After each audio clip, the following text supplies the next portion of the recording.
Welcome to the 2026 NSAA Speech Championships Best of the Best. I'm your host, Dwayne Taylor, and today you'll see champions from this year's state competition performing their amazing winning speeches right here in the Ron Hull studio at Nebraska Public Media. I'm especially excited to host Best of the Best because I was a speech kid. I saw the immediate impact it had on my confidence, of my relationships with other people, and I honestly wouldn't be doing what I do today without the speech community. Let's get this whole thing started by chatting with NSAA Assistant Director Taryn Retzlaff about state speech and the students chosen for this show. Taryn, how many schools and how many competitors are at state?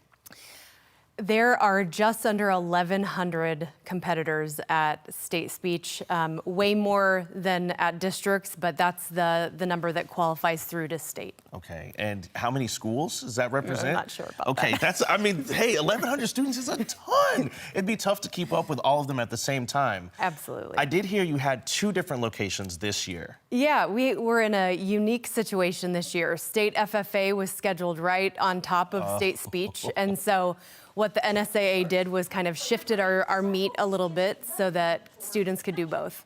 And so we collapsed our 3-day tournament into 2 days at 2 different sites in Kearney. Wow. So we kind of went with it, and lots of flexibility and patience this year from coaches and judges and students. Well, and speaking of those students, talk about the time and the effort that they put in for this competition. Yeah, absolutely. There are some that they kind of chain their season together with play production, so they do play production through December and then start speech in January, or others that just work straight through. So it really depends, but it's constantly critiquing and improving and perfecting and listening to what their judges say and their coaches and everyone that watches them and continue to get better and better, so that hopefully they have a shot to qualify for state. Absolutely. And Nebraska is known nationwide for how good its students are. Absolutely. So out of all of that, how do you select who comes on Best of the Best? Best of the best, we do the best job we can to represent all classes, all districts across the state. You know, it's a puzzle. Yeah. And so we try to find the students that fit it, the puzzle the best. Mm-hmm. But there are so many deserving students who, you know, aren't on here that, you know, have fantastic seasons and are the best of the best in their, respect. Well, we're going to see some phenomenal performances today. Thank you so much for joining me. Hey, before each performance, we'll help you learn more about each category with explanations from students who participated at the state championships this year. And our first category is Humorous Prose. Hello, I am CJ Dahlberg. I go to Humphrey Public Schools. I am performing humorous, and in humorous, there's a 10-minute max time, and they are stories, books, or scripts that are meant to be funny and be humorous towards our audience and judges. Let's now watch Taven Borcher perform his Class D1 winning humorous presentation titled Sports Atheist. Ah, geez, where is that kid? I know he's awake. Joey, get down here, son. It's Sunday morning and you know what that means. Put on that new outfit your mom got you and let's get going. I don't want to be late and have everyone staring at us. Marge, see what you can do. Yes, honey. Joey, sweetie. Joey, it's very important we set a good example for the new neighbors. They're not from around here, so we might be able to give them a good nudge in the right direction. Hey, Mom. Hey, Dad. Oh, there you are, sweetie. Why aren't you wearing the new outfit I got you? And where's your foam finger, son? Are you sick? Do you have a concussion? Mom, Dad, I'm fine, but I'm not going to the stadium with you guys today. What? Of course you're going to the stadium. You were raised going to the stadium. Sure, you could watch the game on TV, but it's not the same as being there with the other believers. All united as one, cheering and screaming at the refs. Ah, the hot dogs, the plastic seats, the spilled beer. Oh, them pea troughs. Joey, the pea troughs. I wish there was a better way to break this to you guys, but Mom, Dad, I don't believe in sports anymore. Oh, Joey. No. I think I'm gonna throw up. Oh yeah, I'm gonna throw up. I can't. I haven't even had any cold ones yet. It'll come, Darren. It always does. My own son, a sports atheist. Oh my. Don't tell me you're a vegan too. Do you have parents? Yeah, they're great. But there comes a time in every child's life when we have to decide whether to believe everything our parents believe or be true to ourselves and choose our own path. It can be hard. After years and years of Sunday afternoons, Joey has reached that point. But will he be able to convince his parents that there is life without sports? It's gonna be hard, just like watching Nebraska basketball. God, I hate Iowa. Sports Atheist by Micah Larson and Brian Sams. No, Dad, I'm not a vegan. If anything, I would start out as an ovo-lacto vegetarian. And then, what in the name of St. Andy Reid is going on here? We did everything right. We made you memorize the stats. We got you trading cards. We made you pilgrimage to the Lambos, the Wrigleys, the Madison Square Gardens. Our chiefs with art in Kansas City. Hallowed be thy name. Thy bull shall come, it will be one. Indoors as it is outdoors. Give us this Sunday our weekly win, and give us our completed passes, but do not let others pass against us. March, that ain't gonna work. Say a couple of Hail Maddens. Hail Madden, full of bratwurst. Blessed are you among all coaches, and blessed are your fruit of the looms. Joey, did some kids at school talk you into this? Oh, was it them theater kids? Oh, I told you to stay away from them heathens. No, Dad. I just woke up one morning and thought, does this make any sense? Ever since I was 3 years old, I've been in at least 3 sports a year, and we're either traveling or at a stadium every weekend for tournaments. Are you forgetting the dream?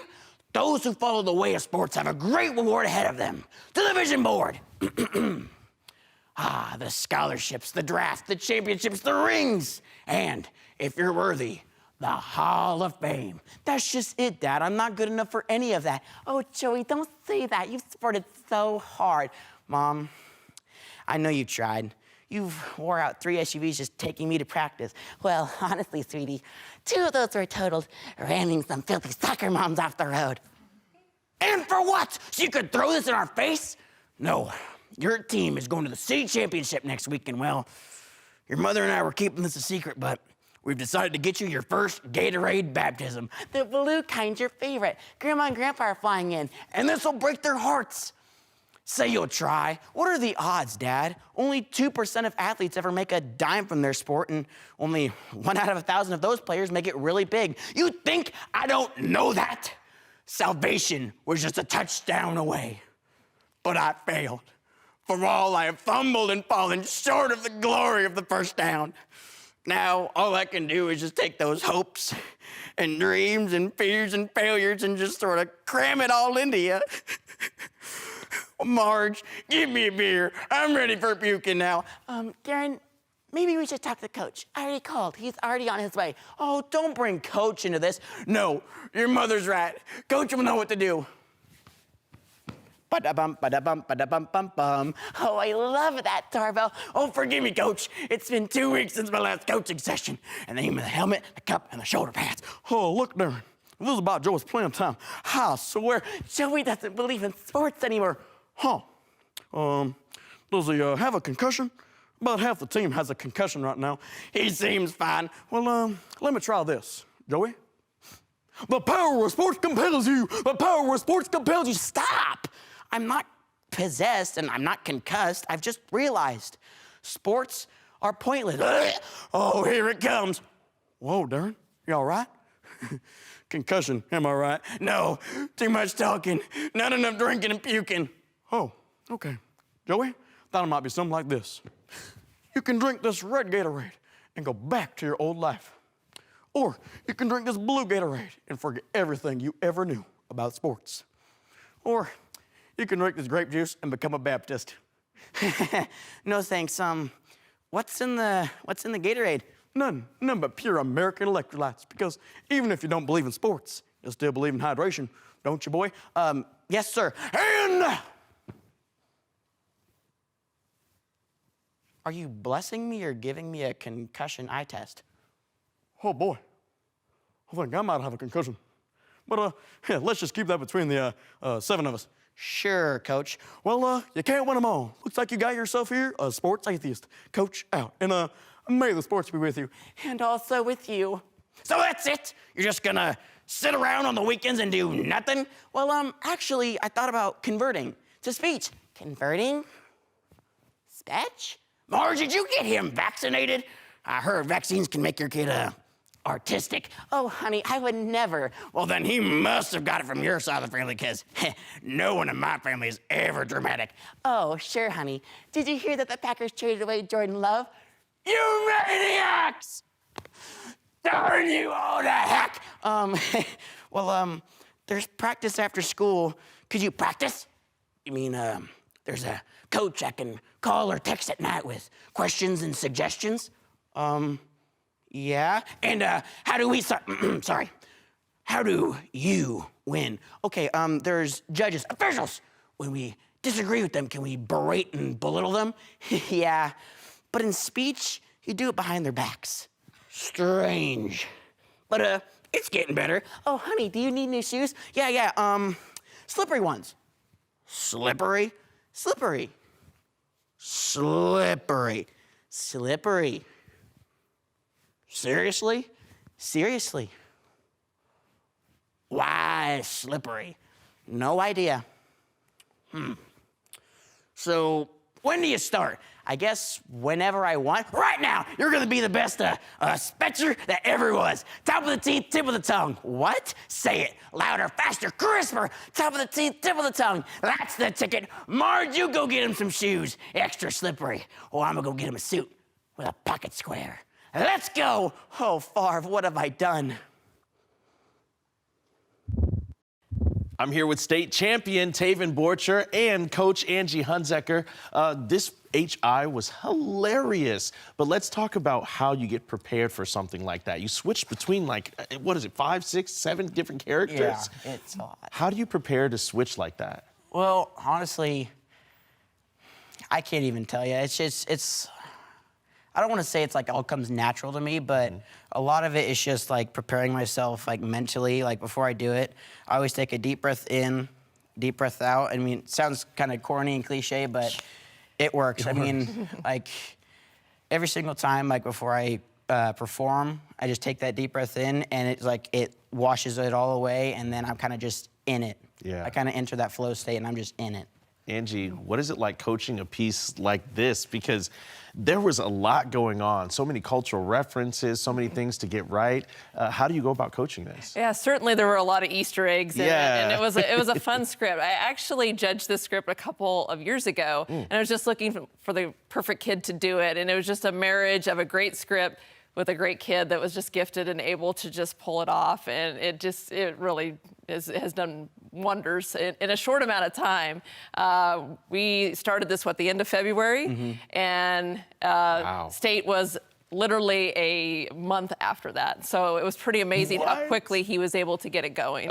That's phenomenal. Yeah. And you talked about your team coming together, right, and hyping up your team. Sometimes when you do HI, you get a little nervous. People that are new to it, they get nervous putting themselves out there that much.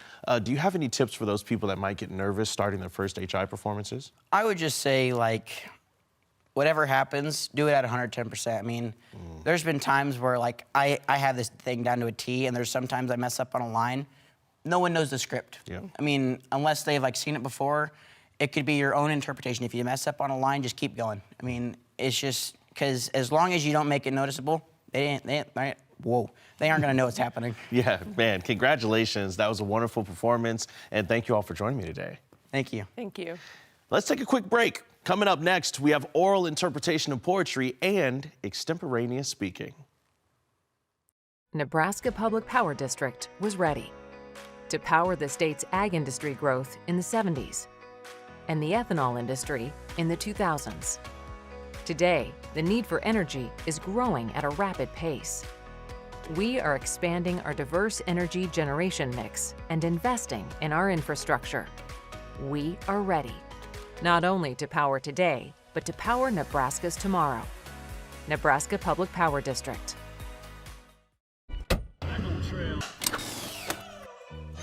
Why is it important to fill out your FAFSA? First off, It's how you apply for federal, State and most college-based financial aid. it's easier to fill out than you think. Start college on the right track. You don't have to pay for college on your own. Education Quest is here to help. For more information, go to educationquest.org.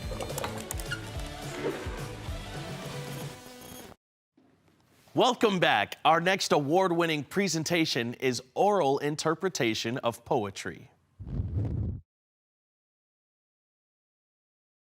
My name is Olivia Herink. I am from Bergen Catholic High School, and my event is poetry. Poetry is an 8-minute long program where you take pieces from poems or pieces from songs and you piece them all together to make an 8-minute long program.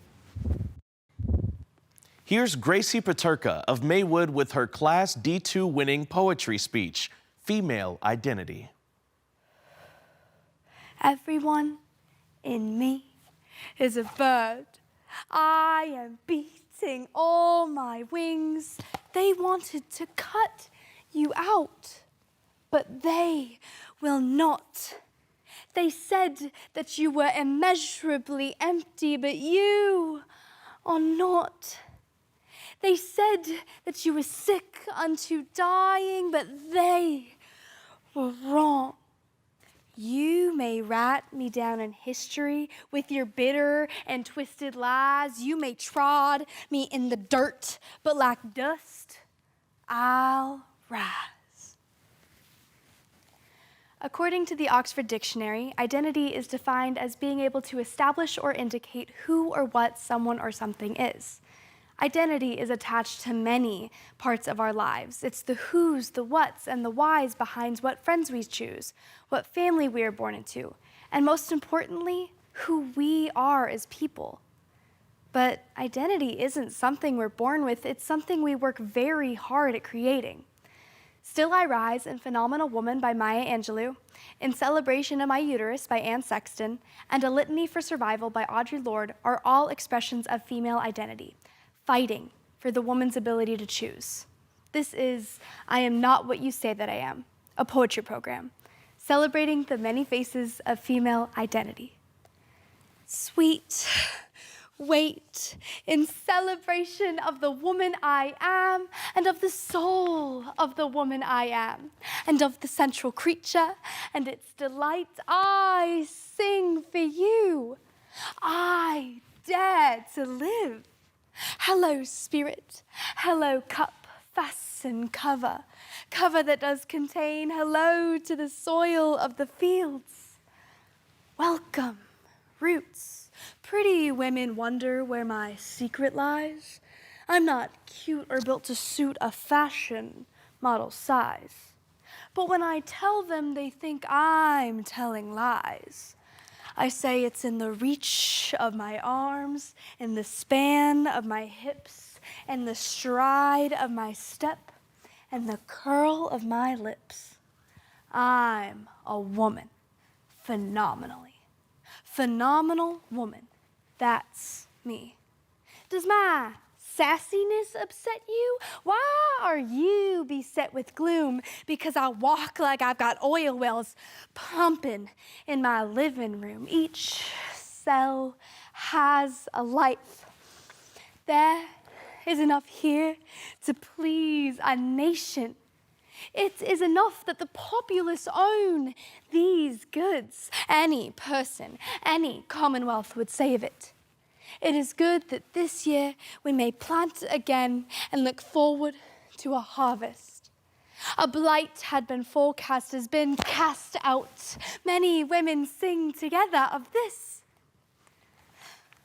For those of us who were imprinted with fear, like a faint line down the center of our foreheads, who were learning to be afraid with our mother's milk, for by this weapon, this illusion of some safety to be found, the heavy-footed hoped to silence us.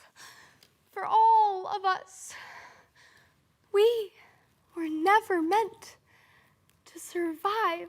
One is at the shoe factory cursing the machine. One is at the aquarium tending a seal. One is at the toll gates collecting. And one is dull at the wheel of her Ford. One is tying the cord of a calf in Arizona. One is straddling her cello in Russia. One is shifting pots on the stove in Egypt. For those of us who live upon the shoreline, standing upon the constant edges of decision, crucial and alone. For those of us who cannot indulge in passing dreams of choice, who love in doorways coming and going, who love in the hours between dawns, looking inward and outward, seeking a now that can breed futures like bread in our children's mouths so their dreams will not reflect the death of ours. I walk into a room just as cool as you please, and to a man the fellas stand or fall right to their knees. They start to swarm me like a hive of honeybees. I say, it's in the fire of my eyes, in the flash of my teeth, in the swing of my waist, and the joy in my feet. I'm a woman, phenomenal woman. That's me. Just like moons and suns with the certainty of tides, just like hope springing high, still I'll rise. One is staring out the window of a train in the middle of Wyoming, and one is anywhere, and some are everywhere, and they are all singing together, although some cannot sing a note. When the sun rises, we are afraid it might not remain. But when the sun sets, we are afraid it will never return. When we are full, we are afraid of indigestion. But when we are hungry, we are afraid we may never eat again. When we are loved, we are afraid love will vanish. But when we are alone, we are afraid love may never return.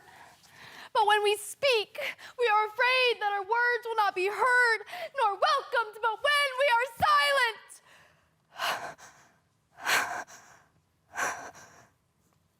silent, we are still afraid. Men themselves have wondered what they see in me.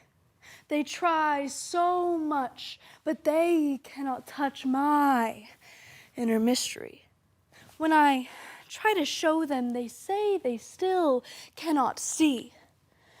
I say, it's in the arch of my back, in the sun of my smile, in the ride of my breasts, and the grace of my style. I'm a woman, phenomenal woman. That's me. Okay, I'm here with state champ in poetry. This is Gracie Paterka and Coach Cheyenne Mickelson. Okay, when you have poetry, something that you have to do is weave your way between multiple pieces. How are you able to do that so effectively?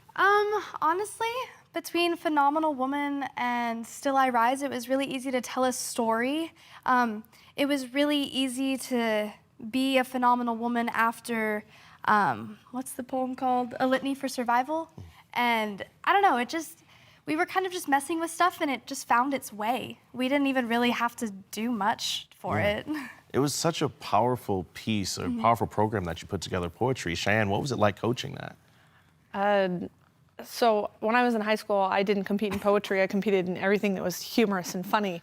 So trying to work with poetry, which is so serious and tells such a deep, meaningful story, is difficult. Yeah. I love coaching her. I've had her since she was a freshman, actually since she was in 8th grade coming along with us. So it was just really fun to watch her grow. Yeah.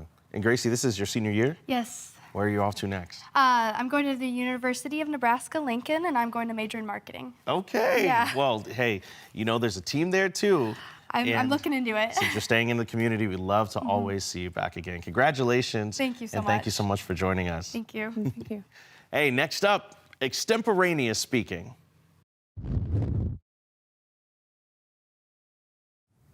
Hi, I'm Suhani Chaudhry, and I'm from O'Neill Public Schools, and I'm a senior this year, and I compete in extemporaneous speaking, which is an event you get 3 topics about anything here in the United States or across the world, and you get 1 hour to prep, write your speech, memorize, practice, and then you present a 5 to 7 minute speech.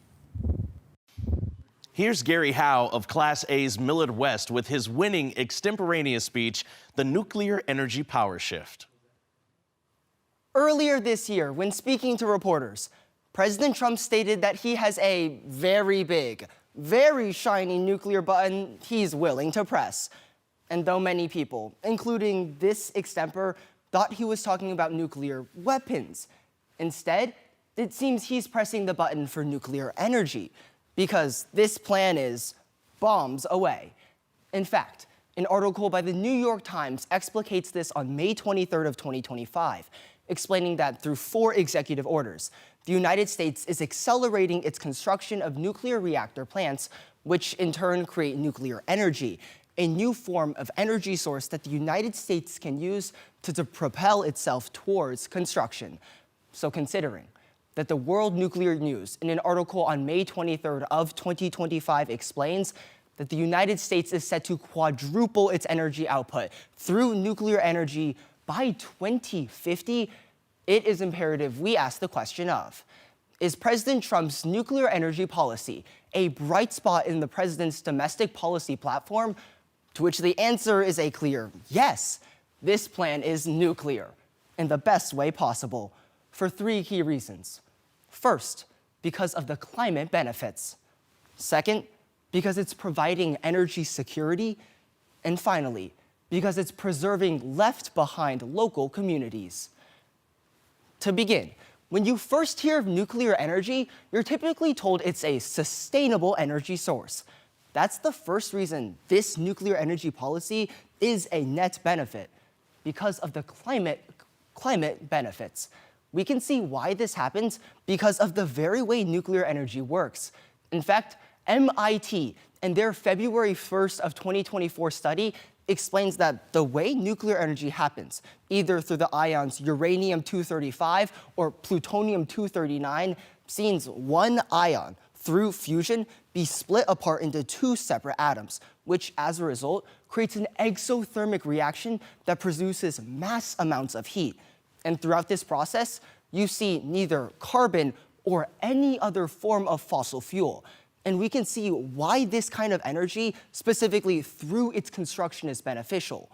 In fact, that same article goes on to explain that already in the United States, half of carbon-free energy comes from nuclear energy. But going one step further, it seems that our United States is making this already sustainable energy source even cleaner through what's known as nuclear recycling. In fact, an article by the Department of Energy explains on February 27th of 2026 that through the Department of Energy, over $19 million of grants have been awarded to 5 separate companies. Their main goal, turning what's commonly seen as toxic nuclear waste back into the system. This way, environmental pollutants aren't spread into our environments, but rather going back towards the nuclear plants. In fact, it's estimated that through these very initiatives, 95% of nuclear waste can be pushed back into the system, making our energy cleaner and safer. But secondly, from the homes we live in to the bright lights that surround me, we need energy to keep our society alive. That's the second way nuclear energy is a bombs away plan, because it's creating energy security. We can see how volatility is present within our energy market today. In fact, an article by the American Economics Liberty Union explains on March 31st of 2026 that because of the United States' current conflict with Iran, the Strait of Hormuz, which is a major economic port, sees 20% of liquefied natural gas be pushed away from the United States. Because of this, in especially the northeast region of the United States, where over half of homes rely on liquefied natural gas to create heat oil, it's creating energy prices to skyrocket across our country. But thankfully, nuclear energy is instead a stable source. This very phenomenon is explained by the Columbia Global Center for Energy Policy, who explains on January 6th of 2026 that 92% of nuclear energy reaches max capacity. And in fact, to see the energy security of nuclear energy, just look to France, where 70% of its electricity output comes from their nuclear reactors, a net product so large that it actually exports $3 billion worth of energy to other countries, making it clear that because the electricity is homegrown, the United States finally has a stable energy source. But finally, it's in the name. We are the United States of America. Thus, it is imperative that policy protects all Americans. That's the third reason this nuclear energy platform is imperative, because it's preserving left behind local communities. We can see how this phenomenon is happening. In fact, the United States Department of Energy explains in a separate article, this time on February 6th of 2025, that through what's known as the Growing and Acceleration and Innovation of Nuclear, or the GAIN platform, the United States is turning left behind coal plants towards new nuclear reactant plants, an especially important part of our country since current coal plants are needed to provide stable economies. But because 30% of current coal plants are set to retire within the next 10 years, this kind of policy ensures local economies still have a stable source. In fact, they're a productive one at that. Just look to Tennessee. As the Chattanooga Free Press, a local source, writes on January 1st of 2026 that through the Oak Ridge nuclear plant, over $10 billion of net GDP growth has been created because of the local economy's nuclear plant. And going one step further, it's created over 200 jobs, demonstrating that when the United States has a policy that preserves new nuclear plants, it also protects the leftover parts of our country. So today, when taking a global perspective, we answered the question of, is the Trump administration's nuclear energy policy a bright spot in the president's domestic policy platform? We saw the answer was a clear yes for 3 key reasons. First, because of the climate benefits. Second, because it provides energy security. And finally, because it's preserving left-behind communities. So it's clear, the United States is all in on pressing that nuclear button. And so should we. All right, you heard the amazing speech from Gary Howe. I'm here with Coach Rachel Van Ingen. Gary, I gotta say, when it comes to Extemp, the thing that always stumps me is the fact that you don't know what you're walking into when you enter the round, but you have to maintain a certain amount of composure and you have to have a certain strategy when you go into it. Let's talk about the high-level strategy that you are using in that performance. My goodness, let's start off with your pacing. How do you make sure that you're always in time when you have to prepare so quickly? I think the biggest thing with pacing is that you have to make sure you're not going too fast. Like when you don't know what the speech is gonna be, you get really nervous, so you naturally have to rush.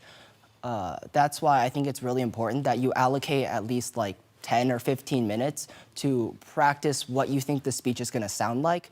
That way you know you go at a comfortable pace that doesn't just blow by the judge's head. Yeah. For a lot of new extempers, they might have trouble figuring out what sources to use and how many to use per speech. Can you give some insight as to what you like to do in regards to where you get your sources and how many you like to sprinkle in? Yeah. I think for me, a great sense to see if it's like reputable or not is like if it's legacy media like the Associated Press, New York Times, those are always great. And then I also think think tanks are really good, and especially like pieces that come out of like higher education, like colleges, are also great as well, because then you get to like learn from what are truly the experts. And then when it comes, and I think those are also the sources you want to use, especially when you get to like more complicated topics, because then those are the sources that have like a really big depth of analysis. Yes, that absolutely makes sense. And talk about how many you like to sprinkle in throughout Yeah, your... so for me, I like to do it like anytime I'm introducing a new idea, you want to have a source, that way like your audience knows it's not, don't take it from me, take it from like this genius professor who's like done it before. So in total, I think a safe number is 7 about, 1 for your introduction, and then about like 2 for every main point. That way people know, yes, this is reputable information.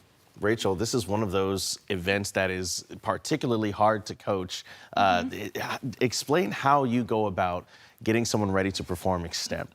Well, with Gary, he's been a very hard worker since he was a freshman. So having that work ethic in the student is super helpful. Obviously, Gary is very talented, but we talk a lot about managing our emotions and managing the way that we go about, like Gary talked about, handling pacing, handling some of that anxiety that is inherent in this event, and not letting that shine through in the speech, but rather just trusting ourselves, having that composure, and trusting that while we're also integrating experts into our speech, we are the expert in the room as well. Ooh, I love that. You are the expert in the room, and you really made us feel that. You were talking a little bit about the anxiety that that a performer can experience when they're giving a speech. That's one thing that someone that does extemp might have to worry about. Can you give us a couple of more things as a coach that you might notice other coaches will have to work with students on? Yeah, when it comes to extemp, I think pacing, nonverbals, that's a big part of it. Yes, you have the research. Yes, you're putting a speech together in 30 minutes, but you also have to deliver that speech in a way that is polished, just like the other speech events that we do. So working a lot on posture, working a lot on pacing, on inflection, on those nonverbals that are a part of speaking, and not just looking at it as a research-based event that you're prepping in 30 minutes, but then also how you manage prep time. So like Gary said, we talk a lot in our program about you can't prep for 25 minutes and then practice giving your speech for 5 when it's a 5 to 7 minute speech. So how do you work with that time allotment to make sure, yes, you're researched, you're prepared, but you're also ready to present when you walk into the room? Gary, what year are you in again? Senior? Yeah. Senior year. What's next for you? I'll go to college. I'll be studying biology on a pre-med track, and I'm really excited to make the kind of healthcare changes that I speak about right now. Wow. And that's true impact. Yeah. Man. You absolutely deserve it. Congratulations Thank you. again. And thank you for joining me. Yeah.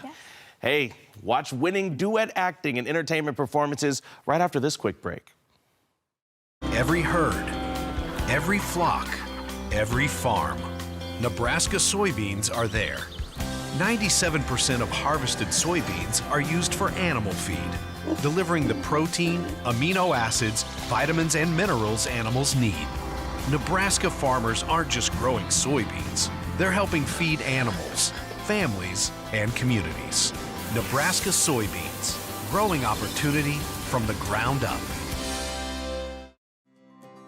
Nothing is more local than where you work and where you live. Here at CPI, we're more than just an ag cooperative. We're your partner in the field and in your local community. We strive to provide farmer-first customer service every day in our grain, agronomy, energy, and feed divisions. By investing in our communities, we're supporting our customers, employees, and the future of the ag industry right here in Central Nebraska. CPI, making local matter. We have a new partnership with the Big Ten Network. Make your donation to our Sports Partners Club and select a 3-month subscription to Big Ten Plus as your thank you gift with your donation of $5 a month. Last year, Big Ten Plus streamed over 2,700 non-televised games, including 86 Nebraska games available exclusively on Big Ten Plus. Donate online at nebraskapublicmedia.org/sportspartners or call 800-989-8236. Welcome back. Duet acting is up next, and here are Braden and Rogan Hazing from Wausau with their Class D1 winning performance, Bros Before the Rest of the World.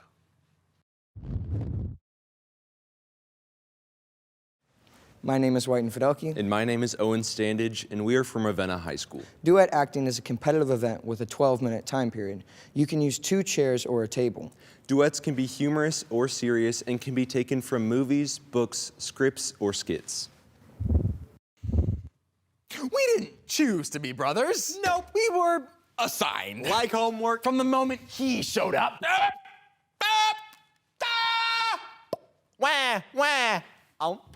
I knew my life was over. And from the moment I showed up, I knew I was winning. This is the story of growing up brothers. You hit me first. You existed first. Mom! Traitor. Everyone knows family is everything. Everything not right in the world. I mean, think about it. You spend your entire childhood in a constant battle for power, for control, for the last frickin' chicken nugget. surrounded by many Rambo wannabes. And parents too tired to fight any battles for you. Only strong enough to utter the words, I don't care who started it. but I'm gonna finish it. Not good! So today, we're gonna bring you into our world. A world of noogies, full Nelsons, and I'm not touching you. A world of wedgies, weird smells, and wet towel welts. Oh! And the only way to survive is to honor the code. The only code. Raise your right hand and repeat after us. Always remember, Bros before ho! The Rest of the World by Sheila Hazing. Hi, I'm Braden. Hi, Braden. And I'm the oldest sibling. Hi, I'm Rogan. Hi, Rogan. And I'm the forgotten second/middle child. People see me and assume I'm the younger one. Hi, I'm the mistake. I'm older. But I'm bigger. Which clearly means I'm in charge. No! Oh. It means I've been your legal guardian since puberty. At school, they'd always say, let the little brother go first. And I'd be like, I am the little brother. He was 6 inches taller than me at age 10, but still couldn't tie his shoes. Velcro, it betrayed me. Everyone thinks I protect you. You did not. I tried. You hid behind me during the scary movie. The clown came out of the sewer. I had to make a tactical decision. He pushed me into the TV. That's leadership under pressure, AKA I'm bigger than you. Even though he's bigger than me, we still look alike. People constantly mix us up. Which is weird, because one of us is clearly more handsome. That would be me. Incorrect. I smile more. People trust me. That's because you used my face to commit social crimes. People would blame me for the things he did. And I would apologize. As you. You got me detention. I got us detention. Team building. Even though we look similar, we are nothing alike. Well, you have anxiety. And you have no conscience! You borrowed my identity! Borrowed implies I'm giving it back. You went on a date as me! Relax. She said you were funny. I'm not funny. Exactly. Growing up as brothers means learning early that fairness is a rumor. Mom! And that betrayal lives in your own house. You don't learn trust from brothers. You learn battle tactics. I really didn't need a little brother. Yeah, you need a breath mint. I hate you. I also hate you. But you know, you think it's so easy being the younger brother. Because it is. Try again. Try everything you ever do has already been done by the favorite who clearly did it better. And you will never be good enough.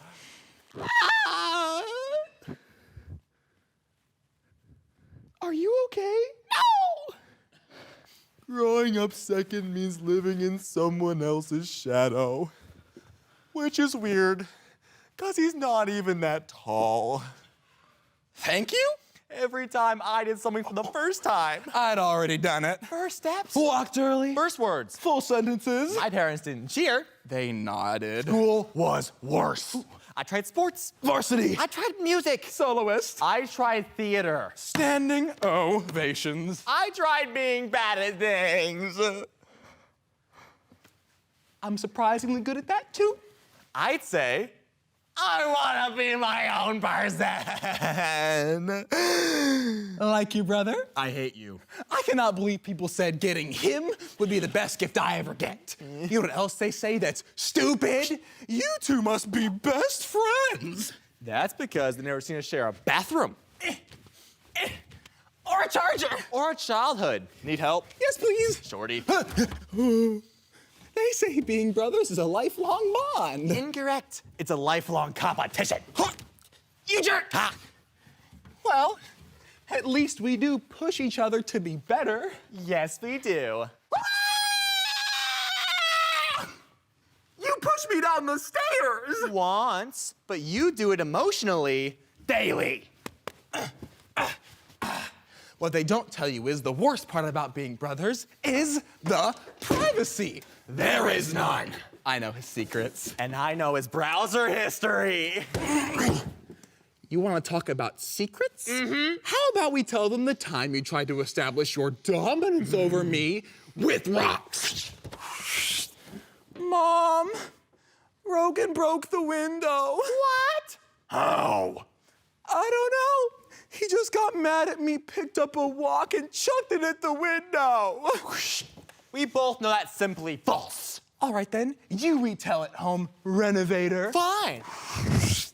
Mom, Brayden broke the window. What? How? I don't know. He got mad at me for asking to share, and he picked up a rock, but his aim is horrendous, and he hit the window.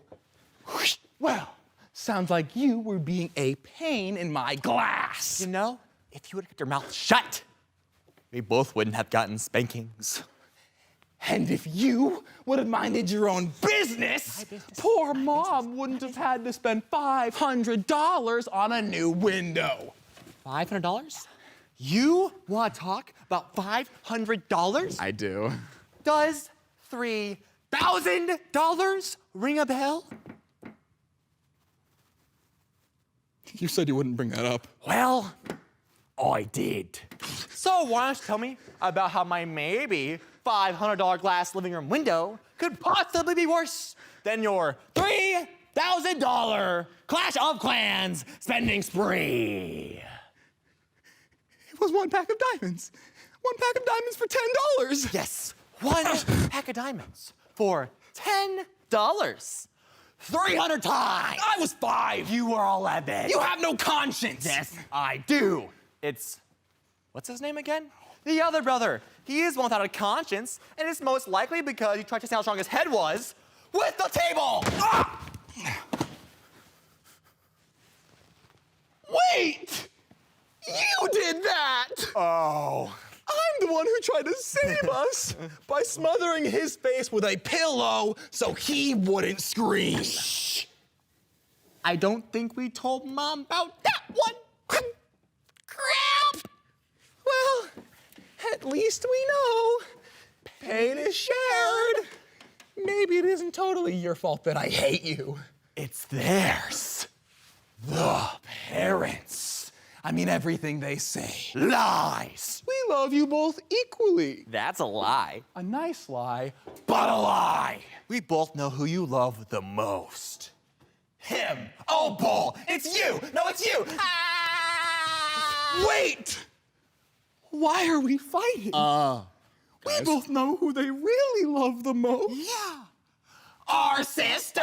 With tiaras, dresses, makeup, and My Little Pony! Hey! I love My Little Pony. Real bronies for life. But Barbie? Oh, don't even get me started. I remember the day she was born. It was magical. Not for us. That was the day our parents forgot our names. I became, well, not you, the other one. I was. Can you wait a minute? That minute has lasted 12 years. Before she was born, if we fell, someone helped us up. After her. Are you bleeding? Like, really bleeding? No.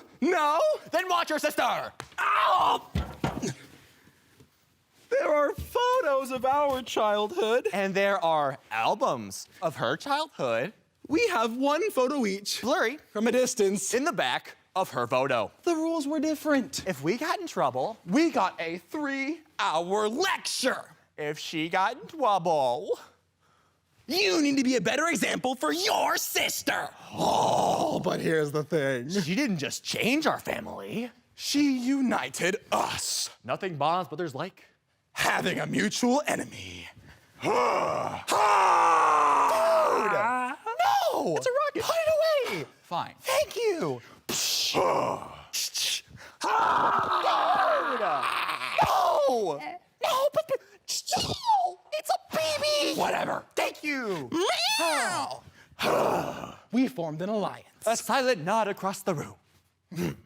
We developed strategies. I distracted them. Hey, over here. and I redirected blame. If one of us got in trouble, The other one seemingly had a very convincing alibi. it was her.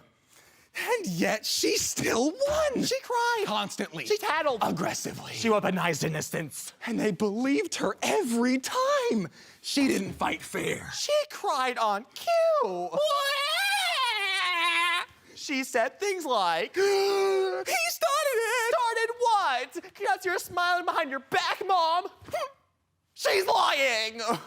But from that day on, we made a promise. No matter what, We stick together. against injustice. Against chaos. Against anything under 4 feet tall. We may not win the war, But we will survive. together. Maybe. Possibly. Growing up, we may have fought with each other constantly. Brutally. We annoyed each other daily.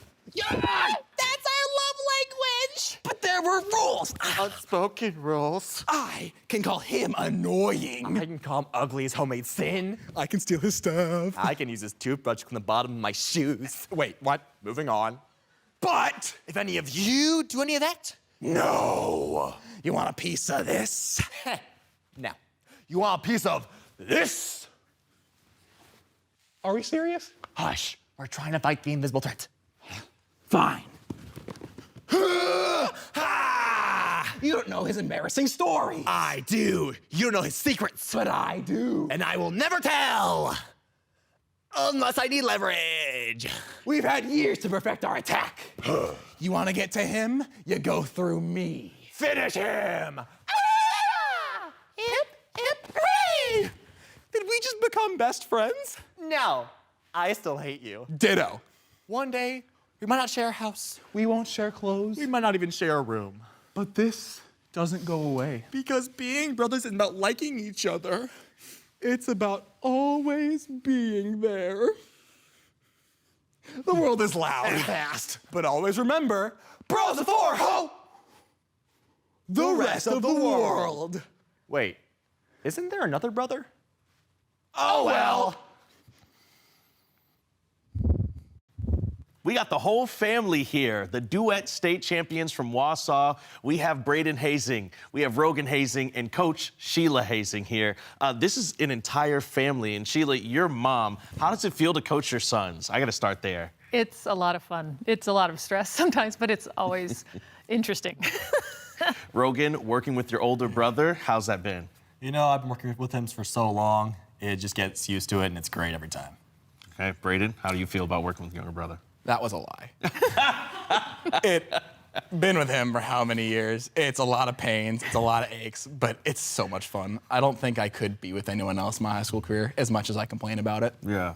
So something I noticed is that Sheila Hazing's name was in the script piece. You wrote this script yourself. Yes. What was that process like? This was phenomenal. To be honest, it's just watching them their entire lives and putting it on paper. Wow.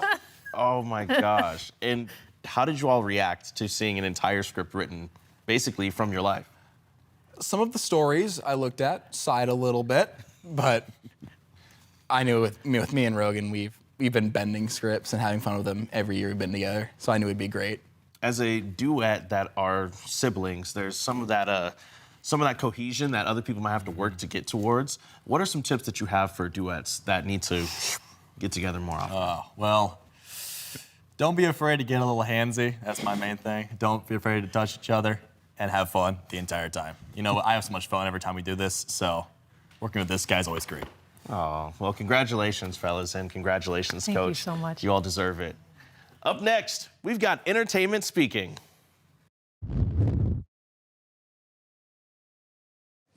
I'm Bella Fontenot. I'm from Aquinas High School. I'm an entertainment speaker. And entertainment is an 8-minute speech with one topic and visual aids and boards with the main purpose to entertain your audience. Here is Wayne's Sophia Speaker's Class B winning entertainment speech titled, Boys Are Funnier Than Girls. Why don't scientists trust atoms? Because they make up everything.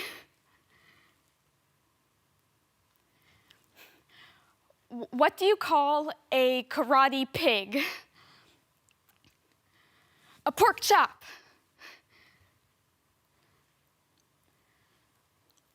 What's the best thing about Switzerland? I don't know, but the flag's a big plus.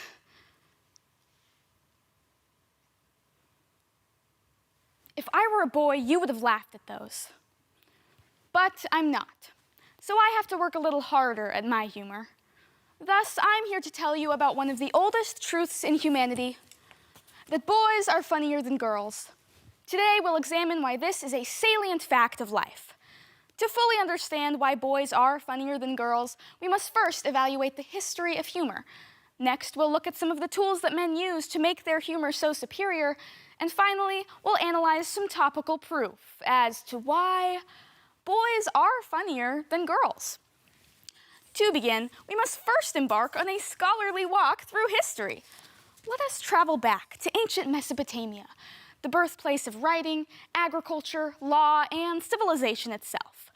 During this time, women were domesticating plants, developing the textile industry, establishing the first forms of accounting, stabilizing early human society so thoroughly that we didn't immediately die. Meanwhile, at the very same time, men were creating history's first ever recorded joke, the Sumerian line, Suninginaki sikia lasuma gazu asuma muzu, which roughly translates to, that's not a camel, that's my wife. Or, that's not my wife, that's a camel. Scholars disagree. Over the next 6,000 years, nothing really happened. Fast forward to the 20th century and enter the Three Stooges, the greatest comedically intellectual movement. While women like Marie Curie, Rosa Parks, and Eleanor Roosevelt revolutionized science, civil rights, and politics, Larry, Moe, and Curly refined the physics of poking someone directly in the eyeballs. While women mapped the human genome, the Stooges mapped exactly how many times a human head can be hit with a mallet before it produces a funny sound. See, societal progress is fine, but how many times have you seen three grown men fall through the same window? Comedy gold! Next, let's look at some of the tools that men use to make their humor so superior. The first of which is volume. Men's lungs are huge, built for bellowing, bragging, and retelling the same camel joke for 24 centuries. Women's smaller lungs, sadly devoted to minor tasks like faking laughter or breathing during childbirth. The second tool that men use is imitating women. Throughout history, men have found women so unfunny that they just decided to do it for them. More recently, a new tactic they've developed is putting a rag on top of their head to That's costuming. A boy could get away with it though, right? Get back to the kitchen, rag. And finally, perhaps the greatest device in a man's comedy toolbox.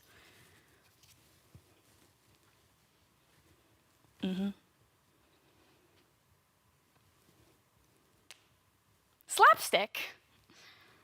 What were you thinking? And finally, let's analyze the topical proof as to why boys are funnier than girls. Let me draw your attention to this visual aid, a 6:1 scale depiction of an NSAA entertainment speech ballot. In my hand, I hold a collection of comments that a judge would give to a male competitor and a female competitor. To begin, a boy tells a joke in his entertainment round. Something light, anything, something about socks. The judge writes, very funny, strong punchline, good timing. Then a girl makes the same joke, same timing, same socks. The judge writes, very funny, but I'm failing to see how this advances the collective human experience. Work on this for next week. Next, the boy does a joke that he did earlier in the speech. The judge writes, loved the callback, smart structure. Then the girl makes the same callback joke. The judge writes, love the callback, but have you considered the implications of humor in late-stage capitalism? Work on this for next week. Second round, the boy stumbles on a word, but quickly bounces back. The judge writes, great recovery, extra points for smoothing that over. Then the girl stumbles on the same word. The judge writes, "Great recovery, but what responsibility do you have as a performer to heal generational trauma through the language of humor?" Work on this for next week. Finals round. The boy makes a silly face and calls an audience member a slur. The judge writes, "Great physical comedy. Be careful with that word, haha." Then the girl makes the same silly face and insults the judge's handwriting. The judge writes, "Great physical comedy, but remember that when you make a joke like that, you are upholding hundreds of years of prejudice, instead of breaking down the barriers that we in the 21st century are desperately trying to reverse." Work on this for next week. Today, we first evaluated the history of humor. Next, we looked at the tools that men use to make their humor so superior. And finally, we analyzed some topical proof as to why boys are funnier than girls. Okay, I can't keep up this act for much longer. Perhaps I came off bitter in the preceding parts of this speech. But the point of this speech is not to prove that boys aren't funny, or to prove that I've been judged unfairly in the past, or to prove that men's humor peaked back in ancient Mesopotamia. No. The point of this speech is to encourage you, watching at home, to view comedy as more of an even playing field than you might right now. My experience in the past 4 years of entertainment has reinforced something I've noticed in life. Boys can generally get away with more than girls can, especially in a humorous setting. But, as I see it, good comedians, regardless of gender, are those who embrace irony, highlight human foibles, and are proud of who they are. Work on this for next week. I'm here with state champ in entertainment, Sophia Speaker, and dad and coach, Dwayne Speaker. First, Sophia, congratulations. That was hilarious. Tell me about coming up with that topic, because I have never heard that angle before. Well, I think just over the past 4 years, I've just seen a lot of differences in humor styles between girls and boys, and what people can get away with and what they can't, and stuff like that. So I just decided to do that for my senior year speech as like a final, yeah. And humor is rooted in reality, yes, right? Yeah. And that took you all the way to the top. So I noticed this is the dad, daughter, coach, student combo here. Dad, what does it feel like to coach your daughter into a state championship? It felt obviously extremely good. I know that as a coach, I constantly am trying to work out in my head, should I lead, follow, or get out of the way? And Sophia did entertainment for 6 years in junior high and high school. The first couple years I led, a few years I followed, and this year I just got out of the way. That's one of the major reasons we're standing here. How's it feel working with dad as coach? Honestly, it's not that different from working with any other coach, except we disagree a little bit more. For those people that are looking to get into entertainment for the first time, it seems like you had it all down. Where should they start? I would say, while writing, start with a thesis, build off the points, but definitely have a vision for your visual aids in mind, because I feel like visual aids do a lot of heavy lifting, especially nowadays. So yeah. Well, and you're a senior this year? Yes. What's next for you? I plan on going to UNL, and right now I'm thinking about majoring in psychology. Wow. Well, we look forward to seeing you on campus. Thank you so much for joining us. Thank you. After another quick break, we'll be back with unified speech and oral interpretation of drama performances. Don't go anywhere. Sudden cardiac arrest is the #1 cause of death in students involved in activities. 7,000 adolescents lose their life annually due to sudden cardiac arrest. If defibrillation through an AED is administered within the first 3 minutes, survival rates increase to 74%. If an AED is used within the first minute, the survival rate rises to 90%. For every minute that passes without defibrillation, survival rates decrease by 7 to 10%. Are you and your school prepared? I'm Mark Graff. I grew up in McCook. I'm Linda Graff, and I've been a McCook 30 years. I love Nebraska Public Media's airing of local sports events, statewide sports events. I've watched the football championships, the basketball championships. I watch volleyball whenever it's on. Big Red Wrap-Up. I'm a regular on Big Red Wrap-Up. I just love the fact that they cover those areas, and I think without Nebraska Public Media, I don't know if we would have that kind of access to statewide sports and local sports. Welcome back to the 2026 NSAA Speech Championships Best of the Best. NSAA Assistant Director Taryn Retzlaff joins us once again to talk about one of the newer categories, Unified Speech. Yeah, so Unified Speech started 4 years ago, and it encompasses every single one of the speech events. Students can choose to do an individual event like the one that you'll see today, the informative speech, or they can do a duet, or even this year we had our first oral interpretation of drama OID go. And so, yeah, they can span all the different events.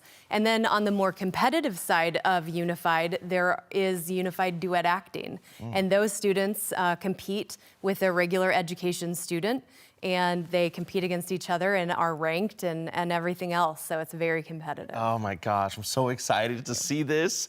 Hey, here's Katie Hogenkamp of Class C2 Humphrey Lindsay. Her Unified Speech exhibition performance is titled The Andy Griffith Show.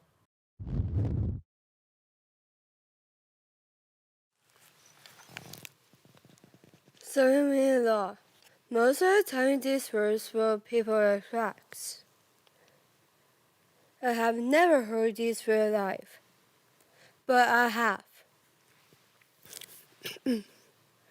Heard him, my favorite show, CV show. For any good show. I love watching indie because it's funny. It is teaches good, like listens that people need to know. Today we are talking about For Any Griffith show. We will look at history of the show. There were two main characters of the show. Three have changed. Now show us to see the top episodes of this great show.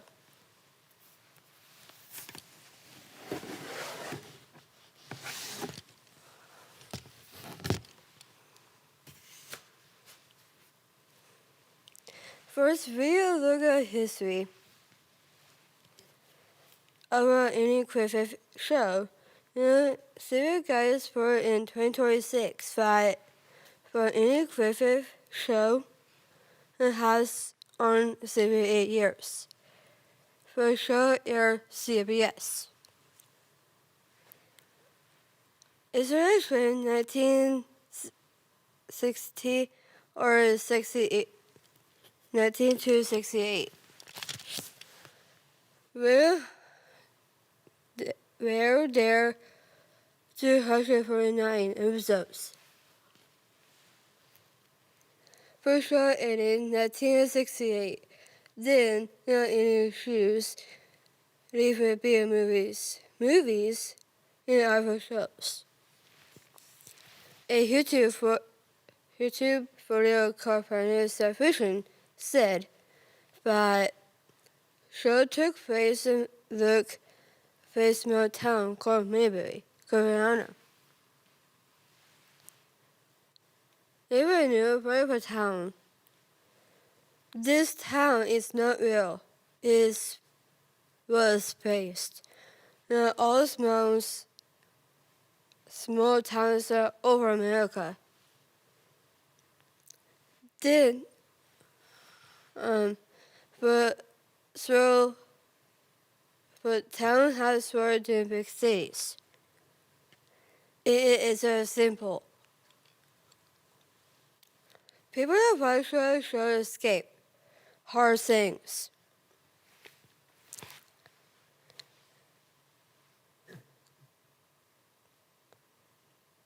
Green Lake country like for civil rights movement.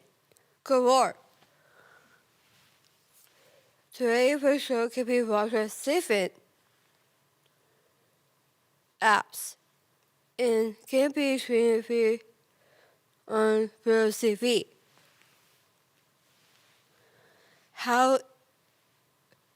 What is how Russia I love the show?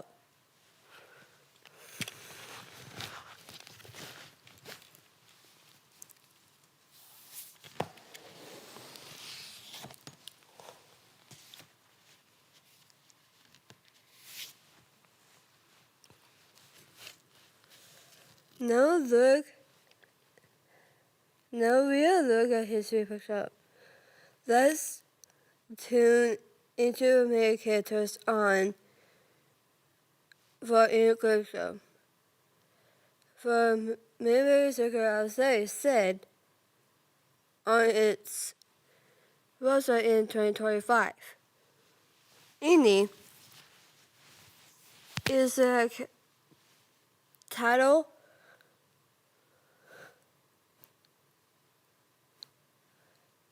is character. His last name in the show is Terror. He's a favorite town called Mayberry.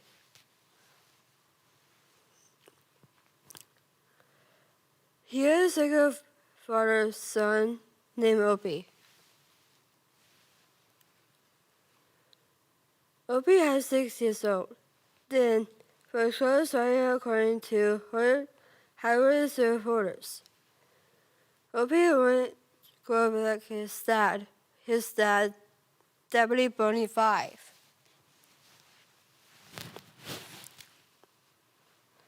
Bonnie took his jobs at Hussey, but he has a very funny character for show. He made people laugh at his words and actions.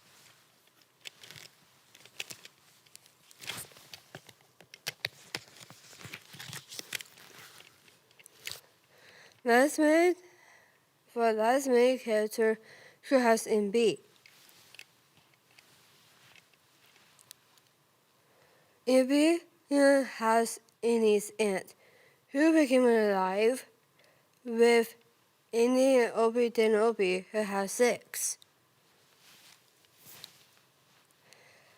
She helped with Annie, and she comes to help with Opie too.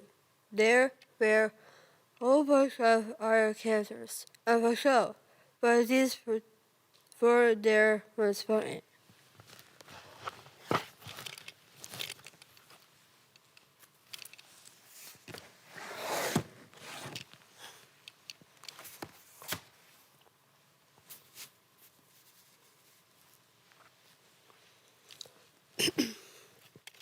It's time to change our look. At top 3 episodes great show. For Internet Movie Database for top 50 episodes of Annie Griffith in 2025. For Picker Story, give it at number 3.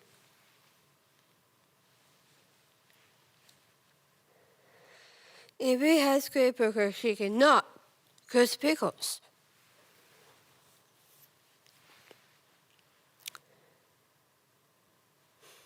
For pickles are fire violins, no dice.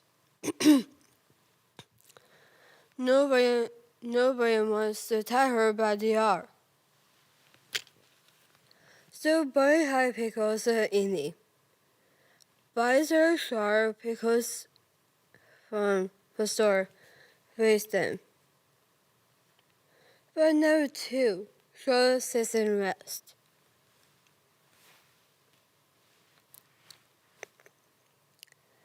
But I gave a guy named Kramer a ticket for picking chocolate. Kramer didn't know best Barney, looking for picking himself up on Christmas Deputy. In the act, Annie played Michelle. For number 1, show is called Christmas Story.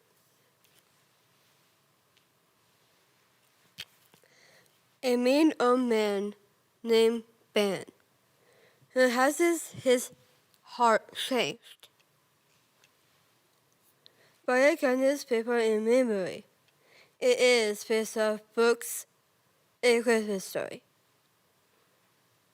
It becomes most part episodes of the show.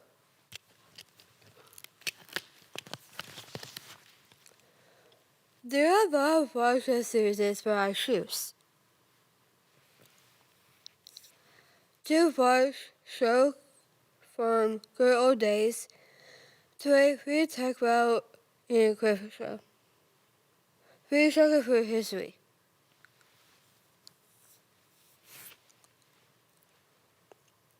Of a show. For many characters in the top 3 episodes. Next time you are crafting something, great teachers. Watch the teachers good to listen. Snip. Flag but like Bonnie could say, you have to tune into any quick fifth. All right, here I am with unified champion Katie Hogenkamp. We also have coach mom Steph Hogenkamp and coach Barbara Loverchek. All right, Katie, that was a phenomenal performance. I'm a big Andy Griffith fan. It sounds like it's your favorite show, right? Yes. Let's talk about the personality behind choosing a topic. Andy Griffith Show's obviously your favorite. You decided to deck yourself out in all purple. It's got to feel good. But what's something that you had to make sure you're doing to feel like yourself when you're on stage? I feel like my audience to the I like Andy because I like the movies at Dad's house, but I feel there, but still not Mama. Like, not Mom. So let's talk about coaching.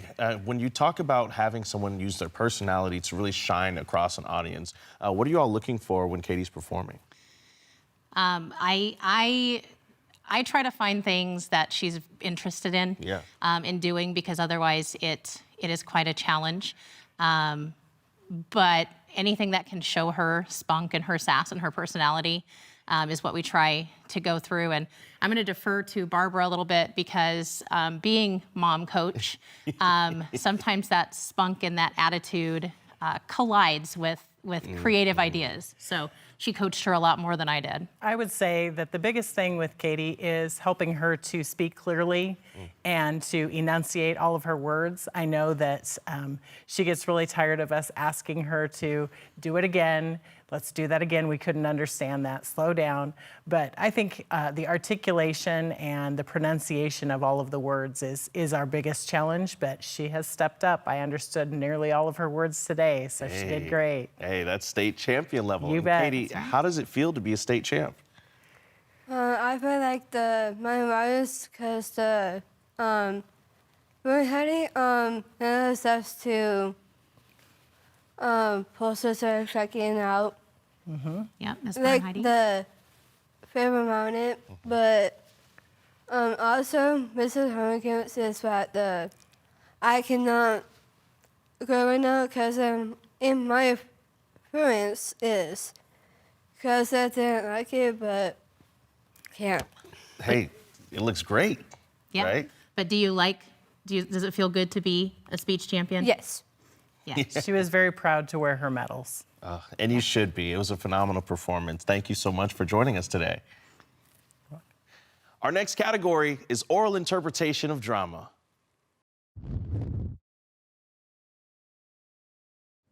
My name's Ethan Gonzalez. I'm Rodolfo Aragon. My name is Shine Hickey. My name is Emily Wilson, and we're from Perkins County. OID stands for Oral Interpretation of Drama. An event where a group of 3 to 5 people come together to perform a serious or humorous piece. With a time limit of 10 to 15 minutes long. With a script and without touching. Here are Gothenburg's Lathan Biesing, Mavericks Butterfield, Carter Kinchelow, Brant Miller, and Carsa Ryman with their winning Class C1 oral interpretation of drama speech titled The Page Master. Once upon a time, there was a boy who was afraid of the world. But while thunder masked the movement of fate, a library shifted its shelves and placed 3 books in Richard's path. From their bindings emerged horror, fantasy, and adventure. Come with me. Oh, it's so dark. I shouldn't be here. There's snakes and mummies and monsters. Oh, no. Welcome to the library, my young friend. I'm the librarian, Mr. Dewey. I expect you're here for a special book. No, I'm just here. I have a talent for knowing what people need.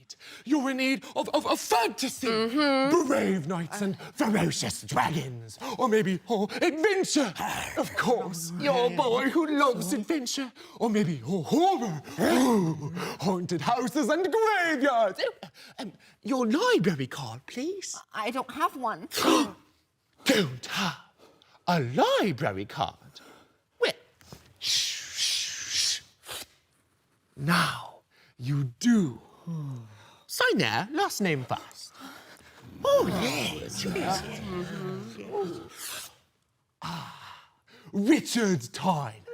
Well, Mr. Tyler, consider this your passport into the wonderful, but quite unpredictable world of books. Stories have a way of finding the readers who need them most. Take your time. The right story will find you. Oh, I don't know about this. Oh, look at this lover. A living, breathing reader. How delicious. He looks so scared. Oh, he's fresh off the docks and sinking, all right. Why do I feel like I'm being watched? Is he ready? He looks terrified and perfect. Fear is where every story begins. Come with me, and you'll be in a world of pure imagination. Oh, I'm so tired. I think I need some sleep. Oh my gosh, did we just kill him? Honey, relax. It's called beauty rest. You could use some. Oh, he's sleeping like a lover after a long voyage. Oh, don't any of you worry. Your stories will teach him what he cannot yet see. Now, Richard, my boy, awake. Mr. Dewey? Why, yes, my boy, but here I am the page master, keeper of the books and guardian of the written word. And you, why, you are in the world of stories, where every ending must be earned. Listen, Mr. Dewey. Mr. Page Master, I don't belong here. I'd like to go home. But Richard, every reader belongs here, but you cannot stay. You must find the exit. The exit? How? Journey through the stories. Learn from them. Trust them. The right story will find you. Stories have a way of finding all readers. Your story begins now.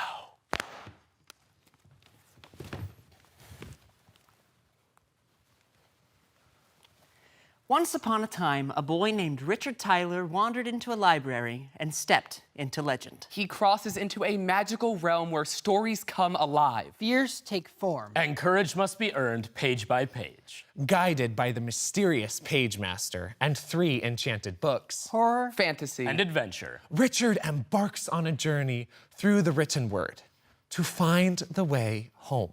But in this tale, it's not the end that matters most. It's the transformation along the way. The Page Master by David Kirshner. Once upon a time. Have some more. And one for all. Oh, no. This is how scary movies start. A big building and huge scary doors and no adult supervision. Who will strike the sails? Look what the tide is dragged in. I do love a dramatic entrance. Oh, stop it. You are scaring him. You're the books. Oh, honey, I'm so glad you noticed. I am hard to miss. But books don't talk. Oh, yeah, you were just screaming at a painting in the hallway. I wasn't screaming. Oh, you screamed. Listen, matey, the name be adventure. Treasure finding, sword swinging, swashbuckling legend. I am fantasy, enchantments, dragons, and flawless cheekbones. Hi, I'm horror. Ooh. You're horror? We know. Not Doesn't make scary any at sense. all. I'm really trying my best. Listen, it's been nice to meet you guys, but I really need to get out of this library and get back home. A library card. Okay, I know. Okay. Okay, yes, I'll ask him. So, listen, matey.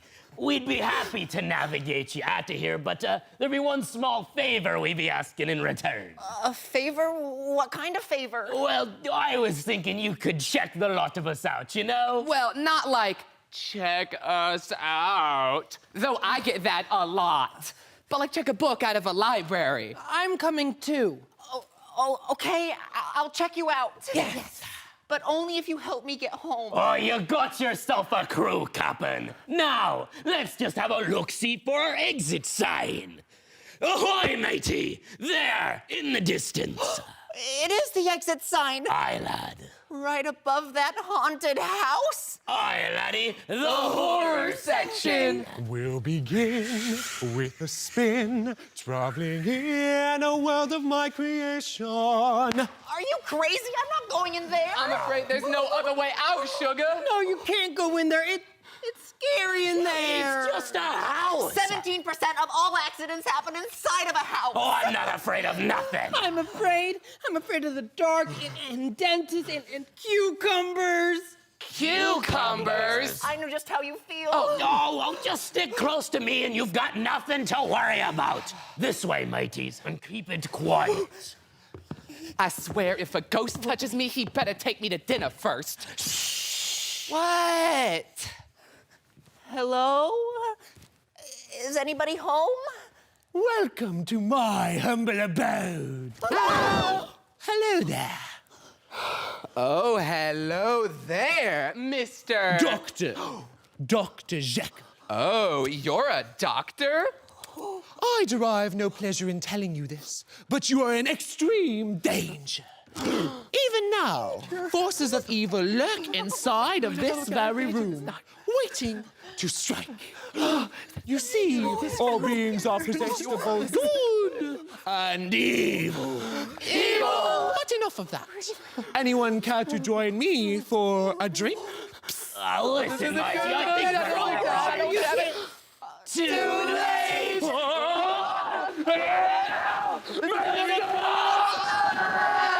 Mr. Hyde, your fly's down. Let's go this way. Come on. Oh, you gotta do something. I can't move. Fine, I'll do it. Let's get out of here. I couldn't do anything. I was useless. It's okay, Richard. I was twice as scared as you. Guys, I don't think I like this place. Oh, this way, mateys. Oh, there she be, boys. Do you smell it? Breathe it in, mateys. Oh, it's the land of adventure. And you'll be in a world of pure imagination. Welcome aboard, mateys. Is this boat safe? Oh, kid, there's not a craft afloat that's ever bested me. Yo, ho, and a bottle of rum. Oh, I don't know about this. We should have stayed home where it was safe. Yeah, the ship in port might be safe, but that's not what ships were made for. Oh, no. There, matey, in the distance. What is it? What's the problem? Oh, no. Good luck, kitty. It's him, Long John Silver. You're Long John Silver? Aye, laddie, the very same. Oh, keep rowing, matey. You'll make a fine captain, boy. I could use someone strong and brave for my crew. Oh, no, I'm not brave. Oh, if you touch one hair on that boy's head, I will slice your liver so fine it won't suit a party cracker. Oh, my. That's embarrassing. So small. Oh, well, a bit sensitive, aren't we? No matter. I'm not here for treasure. I'm here for a library card. This is my library card. You can't have it. Oh, yes, I can, boy. Whoa! You lost the card, you dolt! What to do? The sword, boy, grab that sword! No, boy, you ain't Your mama drank bilge water.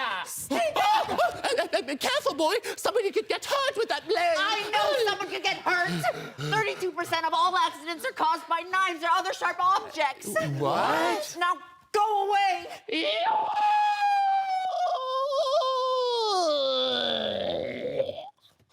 Splash! You did it! You did it! Why the long face, boy? You were a real hero today. I lost my library card. Barnacles. Now I won't be able to check any of you out, and we'll never find the exit now. Never say never. My library card. Oh, it must be nice swinging a stick and saving the day, missus. It's not the weapon that makes the hero, Captain. So we still have a chance? Oh, baby, anything is possible in the realm of fantasy. If you want to view paradise, simply look around and view it. Whoa, look at this place. Shiny. Guys, look, the exit. It's right through this cave. It looks so scary in there. Smells like dragon burps. Oh, that'd be like no cave I've ever seen before. That's not a cave. That's a dragon! Run! Help me, Bridget! I knew I should have worn my sports bra. Oh, here it comes! Go on, laddie. Save yourself. I won't run away this time. We were never meant to fight alone.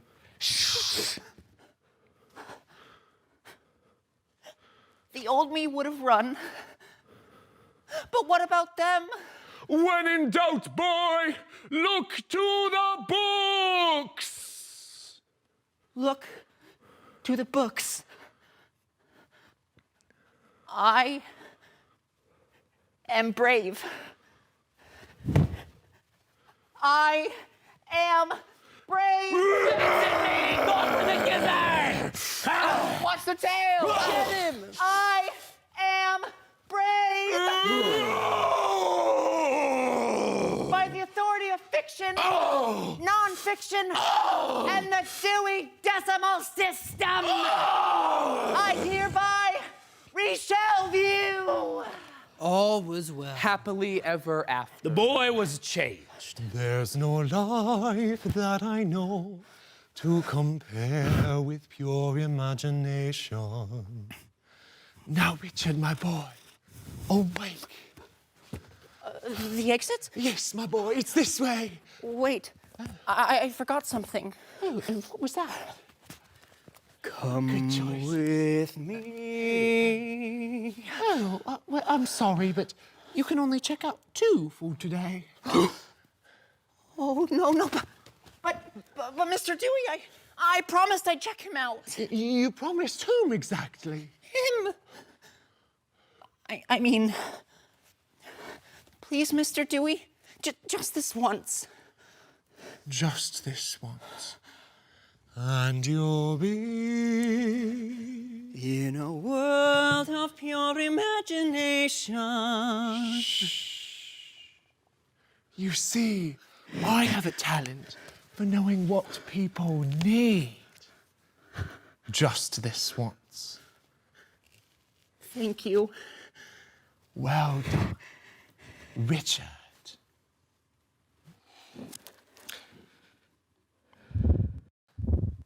We've got the state champs in OID from Gothenburg and their coach, Michaela Franzen, here. Fellas, that was phenomenal. And something that people don't realize about OID is how much you're supporting each other. Can you talk about how you all support each other throughout the performance? Because there are some things that happen that you don't plan on. Someone might forget a line. Someone's shoe might slip off. Just talk about how you deal with those things as a group. Yeah, so Carson and I are both extempers, right? And so we have to think a lot of the times on our feet because we don't always know what's going to happen in OID. We have to, somebody's going to fall off a box. That's happened before. I got a bloody nose during one of the things during the season. So like, you've just got to go by the play. You've got to, just try and figure it out the best way possible because, there's stuff that you just simply can't look forward to in the future and plan for. Let's talk about the fact that each and every one of you are superstars inside of that piece. Is that a decision that you all made individually for your characters, or is that something you decided as a group? So I think for us, a lot of what our coaches encourage is character development because to build an OID individually, the part has to be just as good as that of the whole. Yes. So I really think our coaches individually, one-on-one, have kind of asked us, what do you want to do with this character and what do you think this character looks like? And so we kind of do some individual work, but then we also do work with the whole group as well to make the performance and piece it together. You can tell that it just flows. It really does. Michaela, were you in charge of blocking? I was not in charge of blocking necessarily. We have a whole group of coaches that are all hands-on and do a great job cutting the script though, and being able to pick out these guys' little best characteristics for each character was really fun for me this year. So you had the cutting of the script. Yes. So talk about that process, because what some people don't realize is the actual pieces could be much larger, and you had to really decide what was good for the characters that you wanted. Go through that process for coaches that might be doing it for the first time. Well, we found a book. I don't know. It was just the storyline was really great. The characters were really great. I loved the story. The movie was really good too. So it was just a fan favorite all around for us. When you're digging into cutting an actual script, what are you looking for in terms of finding a winning piece? Oh man, a winning piece? I don't know if I necessarily would jump into finding something that's successful on that level, but finding something that fits these guys, this is what it's about, is them. So that's what I would look for. That's kind of what we reached for going into this season. Now, what did you all find was the biggest hurdle that you all had to overcome to get this OID to this level? Because I was watching that, I laughed, I had some fear going on, I felt a little sad at one point. What was the biggest hurdle you all had to overcome to get to that point as a unit? So overall, I would say we're all super busy. So finding the time to go in and practice, he owns his whole potato business. There's just, it was so hard to find. So we, Sunday nights is normally when we had to find time to practice, at someone's house or something like that. Carter gave up his living room many a time for us. So just finding the time and the place to actually get this baby together is very much a challenge. Thank you. Watch winning informative speaking and program oral interpretation performances right after this quick break. Nothing is more local than where you work and where you live. Here at CPI, we're more than just an ag cooperative. We're your partner in the field and in your local community. We strive to provide farmer-first customer service every day in our grain, agronomy, energy, and feed divisions. By investing in our communities, we're supporting our customers, employees, and the future of the ag industry right here in Central Nebraska. CPI, making local matter. Did you know that the #1 reason officials quit is because of verbal abuse from parents and fans? We are losing officials, and we need everyone to respect the ref. Judges help students to find their voice and become lifelong supporters of the arts. Without these individuals, NSAA activities would not be possible. I cannot participate in the activities that I love without these officials and judges. So please let the players play, let the coaches coach, let the officials officiate, and let the judges judge. Your support makes Nebraska Public Media sports coverage possible. We're proud of the partnership. And now we're excited to team up with the Big Ten Network to give you even more sports. Make your donation of $5 per month or more, and you can select a 3-month subscription to Big Ten Plus. Last year, Big Ten Plus streamed over 2,700 non-televised games, including 86 Nebraska games. Donate online or call 800-989-8236. Welcome back to the Ron Hull studio here at Nebraska Public Media. Next up is Informative. I'm Tobin Erling from Hastings St. Cecilia, and I compete in Informative Speaking. Informative Speaking is an event with a 10-minute time limit. You may use visual aids, and your goal is to inform the audience of a topic of your choice. Boone Central's McKenna Devine took home the Class C1 Informative Speaking crown with her winning performance, Pediophobia. When I was a little girl, I had an absurd obsession with American Girl dolls, as so many little girls do. As I grew older, however, I began to notice this fascination slowly start to fade. Actually, my dolls began to really creep me out, and I stopped playing with them altogether. But I could still feel their eyes upon me, watching. What? Very funny, Eloise. You're gonna have to leave if you want me to finish this speech.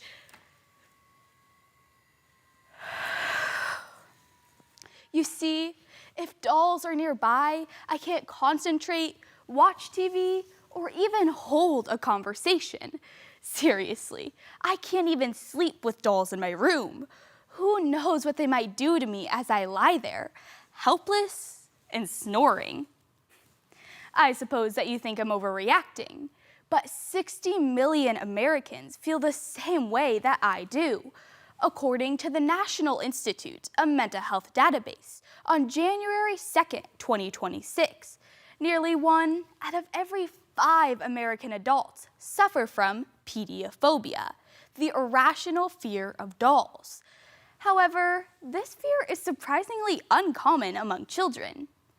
Today, I'm going to unmask pediophobia secrets and show you how this adult fear is truly rooted in child's play. I will first begin by presenting a picture of pediophobia and the particular behaviors it triggers. Then I'll explain the physiology behind pediophobia and why children do not experience it. And finally, I'll discuss how developmental psychology and popular culture propagate this phobia in young adults. I'll begin by presenting a picture of pediophobia and the particular behaviors it triggers.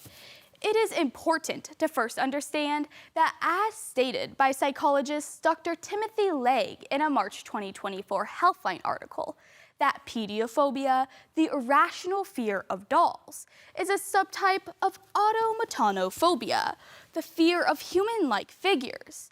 Pediophobia is an increasingly critical area of study in today's world because of the rapid advancements of artificial intelligence and robotics intended for human interaction. Meet Aria, a prototype companion robot revealed at the Las Vegas Consumer Electronics Show in 2025. She would definitely trigger my pediophobia. That being said, dolls that talk or move and old-fashioned porcelain dolls are especially common triggers for phobia response behaviors. According to a 2019 Psychology Today article, phobia responses are so intense that they interfere with one's ability to function or perform daily tasks, and are actually anxiety disorders that cause a range of specific behaviors. According to the Mayo Clinic in June of 2023, these include sweating, dizziness, shortness of breath, rapid heart rate, chest pain, nausea, and a strong urge to escape. For example, someone who has pediophobia may start breathing fast, behave bizarrely, or even jump off a boat when taking a ride on It's a Small World at Disneyland, supposedly the happiest place on earth. Now that I've presented a picture of pediophobia and the particular behaviors it triggers, I will now explain the physiology behind pediophobia and why children do not experience it. You guessed it, it all starts in the brain. As stated by experimental psychologist Dr. Stephanie Jett in the October 14th, 2025 article, Why Do Dolls Creep Us Out? Neural processes within the brain evaluate the threat level of every object that we see. According to the Journal of Neuroscience in July of 2023, when a doll is seen, the image signals are passed from the visual cortex to the fusiform face area, a specialized region in the brain that selectively processes human faces and quickly evaluates how human-like the visual subject image appears. The image signals are also processed in the medial prefrontal cortex. This is where the threat detection occurs, and a specific likability evaluation of the image is integrated within neural signals. This is similar to how metadata is embedded within digital pictures. The amygdala simultaneously decides the best appropriate physical response. According to the Journal of Molecular Psychiatry in July of 2025, the amygdala regulates fight or flight fear responses. Those with phobias and anxiety disorders have a hyperactive amygdala when presented with a threatening stimuli. So when someone who suffers from pediophobia sees an animatronic doll, their amygdala goes haywire and they, well, make a scene at Disneyland. Children, however, do not process human-like images in the same way, because as stated by applied psychology professor Christine Rizzo on October 7th, 2025, children classify everything as normal because these areas of the brain are still developing. So why does this phobia emerge as we age? Developmental psychology and popular culture propagate this phobia in young adults. World-renowned toy researcher Dr. Katrina Heljaka of Turku University in Finland published research in 2018 that says throughout history, pediophobia has been fueled and perpetuated by popular culture through the animating of the inanimate.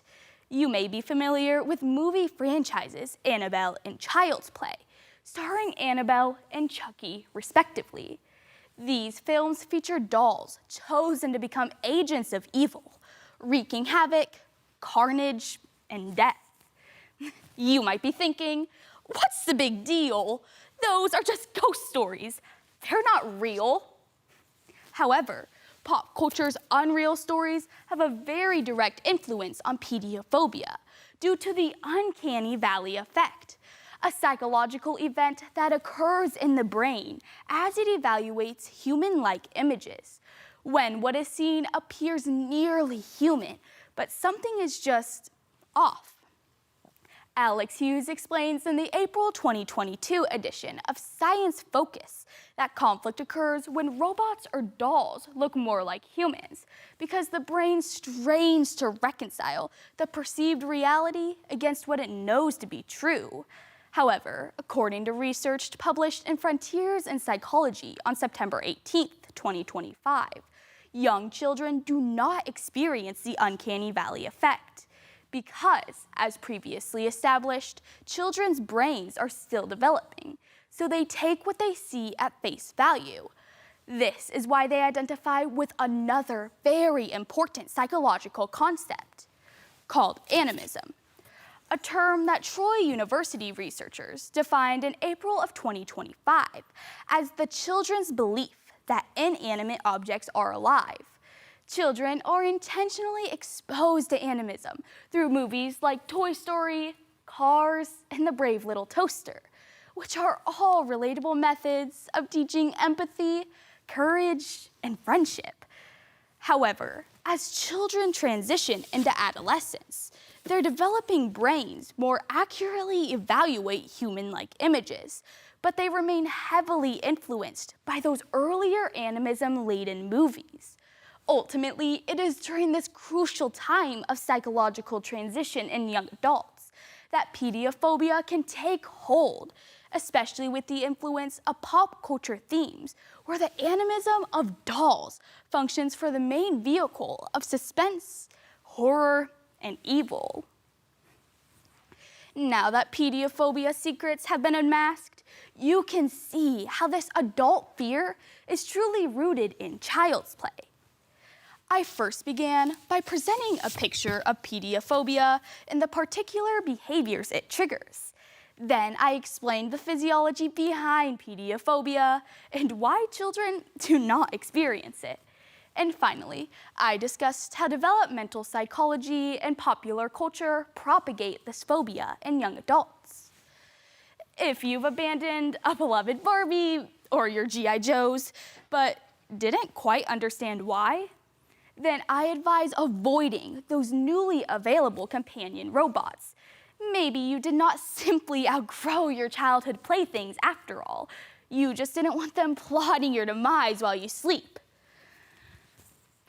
Trust me, you made the right decision. I'm here with state champ McKenna Devine and coach Joel Supp. McKenna, first, congratulations on the state win. Secondly, we got to talk about your VAs. I have never seen someone use an actual mechanical arm with the robotic what's not. How did you come up with that? It was really all my dad. He put it all together. Yeah, took him quite some time. I bet. It looked amazing. And judges had no problem with it throughout the season. No, they didn't. Not that I know of. I think it's really great innovation. Is it heavy for you to carry around? No, I have a little wheel thing that I carry around with me. Oh, that's what it is. Yes. So we landed on dolls, right? What is it called? Pediophobia. Pediophobia. Right. Yep. I've never heard of that. Are you actually scared of dolls? Yeah, I am. You got the creepiest one popping up behind you. Why did you choose this one to go forward with, even though you're afraid of dolls? Well, actually, it began as an entertainment topic. Okay. I was gonna be like how I was afraid of dolls, and it was gonna be like the secret life of toys. And, Yes. and then we did some research, and we figured out that it was actually a very interesting topic, and there was so much information on it, and we decided it's an inform. Yeah. So. Joel, how did you come to that decision, right? This wasn't entertainment. This can now be an inform, because I know there's a fine line there.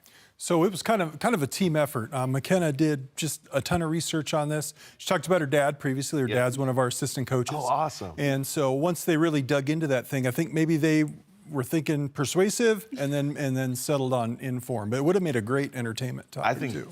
It would. I think this would be really well received in any category that you put it in. That state win is very well deserved. Yes. Congratulations. Thank and you. thanks for joining me. Yes, thank you. Hey, next up, program oral interpretation. I'm Jalen Johnson. I'm from Plainview High School, and my event is POI. POI stands for the Program of Oral Interpretation. It's a 10-minute and 30-second program where you choose one theme, use magazines and newspaper articles, book excerpts, and poems under that one theme to create a program that you put in a book. Here's Omaha Brownell Talbot's Mahalet Kinde with her Class C1 winning performance titled The Motherhood Behind Bars. He had it coming, he had it coming. He took a flower in its prime, and then he used it, and he abused it. It was a murder, but not a crime. Every morning, I play a game with my mom. She goes, knock, knock on the door, and I pretend to be asleep till she gets right next to the bed. Then I get up, and I jump into her arms. I entered the justice system in 1999 at the age of 24.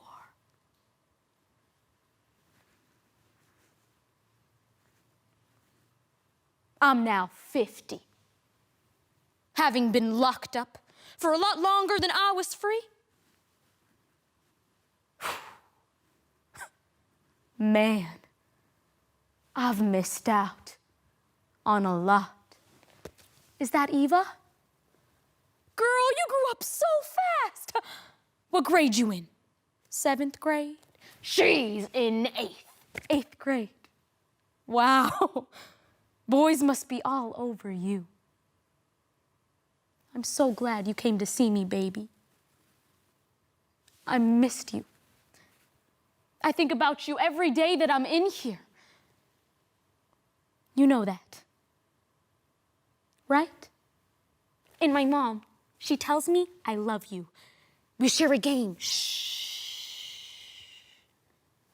Knock, knock. Only One day. The knock never comes. I wait.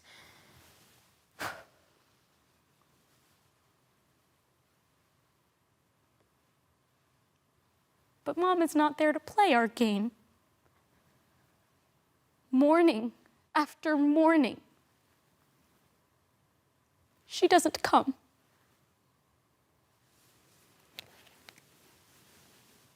Incarcerated mothers go through indescribable struggles to maintain relationships with their children. Many are separated from their kids soon after birth, which can permanently sever maternal bonds. In turn, a 2025 University of Southern California study found that children affected by maternal incarceration are 4 times more likely to develop behavioral problems such as depression, substance abuse, and lower educational attainment. No child should ever have to experience these obstacles, and mothers in the justice system do not deserve to be deprived of respect, recognition, and more importantly, their own child. So, with the pros, In Prison, I Lost the Right to Motherhood by Lucretia Stone, Knock Knock, My Mother's Dream for Me by Daniel Beatty, the drama Orange is the New Black by Piper Kerman, poetry Mother in Prison, Son in Jail by Chanel Burnett, and lyrics from Cell Block Tango from Chicago the Musical. Motherhood Behind Bars. A program. Because even locked up, the hardest sentence is separation.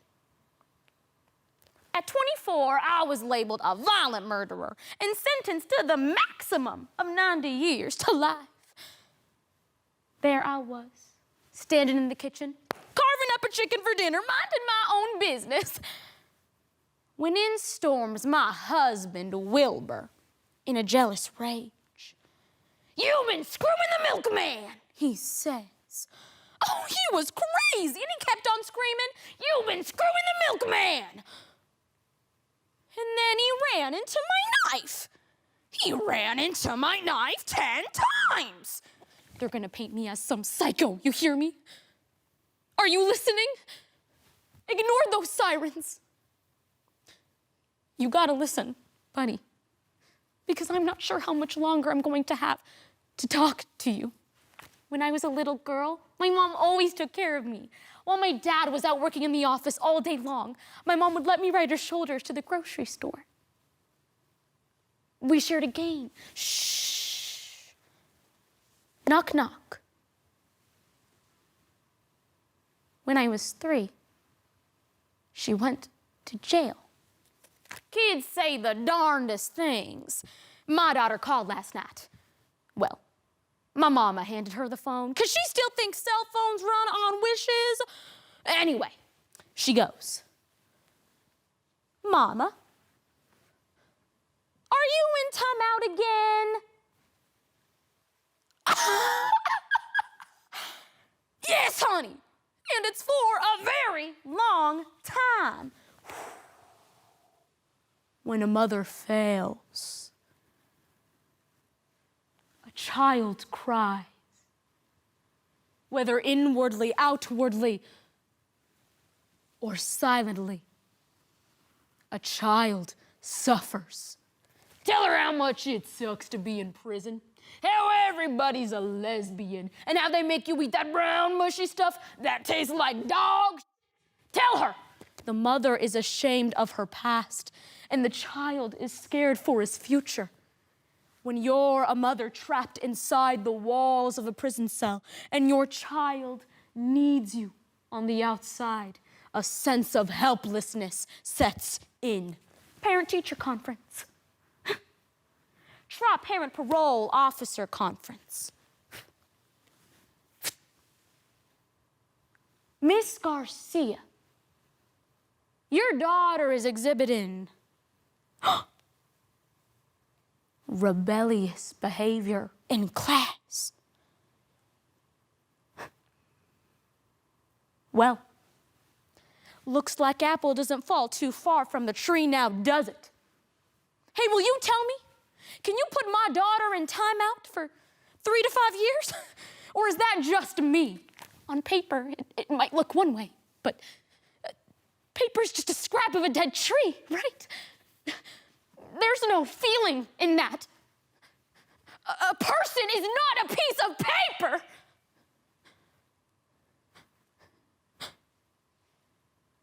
Why are you looking at me like I'm crazy?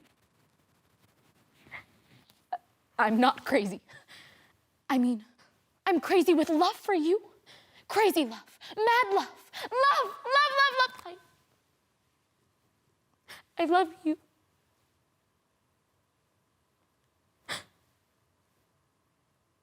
That was the last thing I said to my mom before she went to jail. I wasn't allowed to see her for years.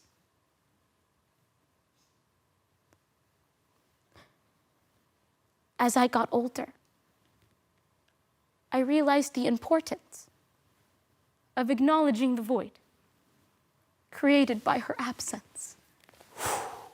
The deepest despair a mother can ever face is knowing that her child needs her, and there is nothing she can do to help. Now that is the single and absolute worst feeling one could ever experience. Later, I realized how many of my classmates were also dealing with the loss of a mother from going to jail, divorce, or even death.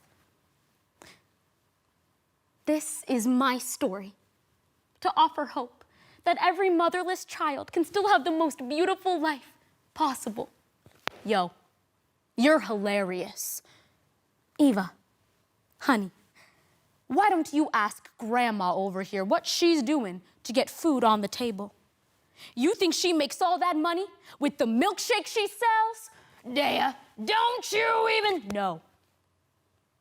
Tell her. Tell her how you're selling dope so she could have a better life, not like the one that I got. But you know what? I'm better off anyway. I run this place, and you? All I needed was to get away from you. And your lessons. Some mothers get breakfast in bed. My culinary experience consists of last week's bologna, handed to you with the warmth of an IRS audit and an apple on the side. They call it institutional food. Because you need help after you eat it. But you know what?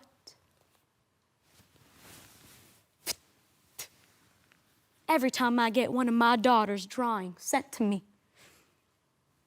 I think, yep, she's resilient. She gets that from me.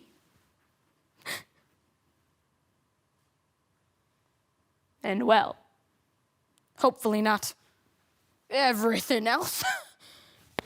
If you'd have been there, if you'd have seen it, I bet you would have done the same.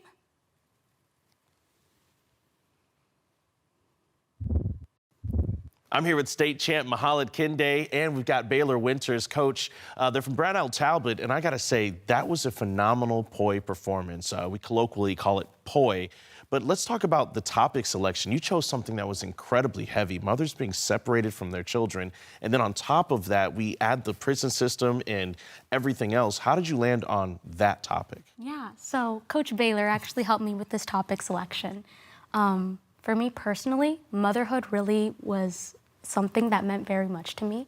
My mom is the most important person in my life. She's my foundation. And the horrible kind of reality for many adolescents is that they don't have that maternal figure that is present in their life. And that comes with incarceration. And that's a whole nother thing too for mothers not being able to see their own child while in the prison system. So this topic really, really meant a lot to me, and I wanted to be able to portray what that looks like from both the child's perspective and the mother's perspective too. You did amazing. I mean, the character work, flipping between characters so quickly, it was incredibly sharp. I want to talk about the choice of bringing in such a heavy topic into high school speech. There's a lot of people that would say, man, I don't know if we're ready for this. But as a coach, what do you say to those people? I say it really depends on the student themselves and what they would be comfortable with and what is passionate in their hearts. And so something for Mahalit, being back-to-back state champion, actually doing very difficult topics. Last year we talked about proper pronunciation of ethnically Black female names, and now this year with incarcerated mothers, she's able to kind of incorporate these heavy topics with grace, with humor, with drama, and still have this argument in front of an audience. Yes. And some would say, hey, these are conversations that are already happening, right? Like, we're not bringing anything new into the fold here. Mahalit, talk a little bit about the preparation that it took to get your piece to this point. 2-time state champion, like, come on. Give some people a little bit of insight into how you prepare. Yeah. So it first comes with the topic selection, of course, which my coach helped me greatly with. And then it comes into finding what kinds of pieces would really add to that and what would be most meaningful and what would serve purpose to this topic and do it real justice. And then within those selections from different kinds of pieces, with Poi, it's fantastic because you can pick whatever kinds of forms of media you want, dramas, poetries, songs, anything, prose. And with each of those pieces, it's determining what kind of character you want with that. How do they stand? How do they talk? What emotion are they feeling in that specific part? And then arranging those pieces, how it would most be meaningful and serve purpose to the theme. Well, you definitely showcased the best of what Nebraska has to offer in Poi. Thank you so much for joining me. Hey, congratulations. Thank you so much. Let's take one last quick break. Persuasive speaking and oral interpretation of serious prose are next. We'll be right back.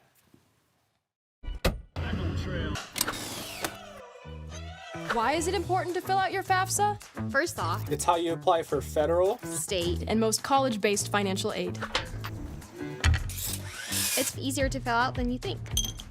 Start college on the right track.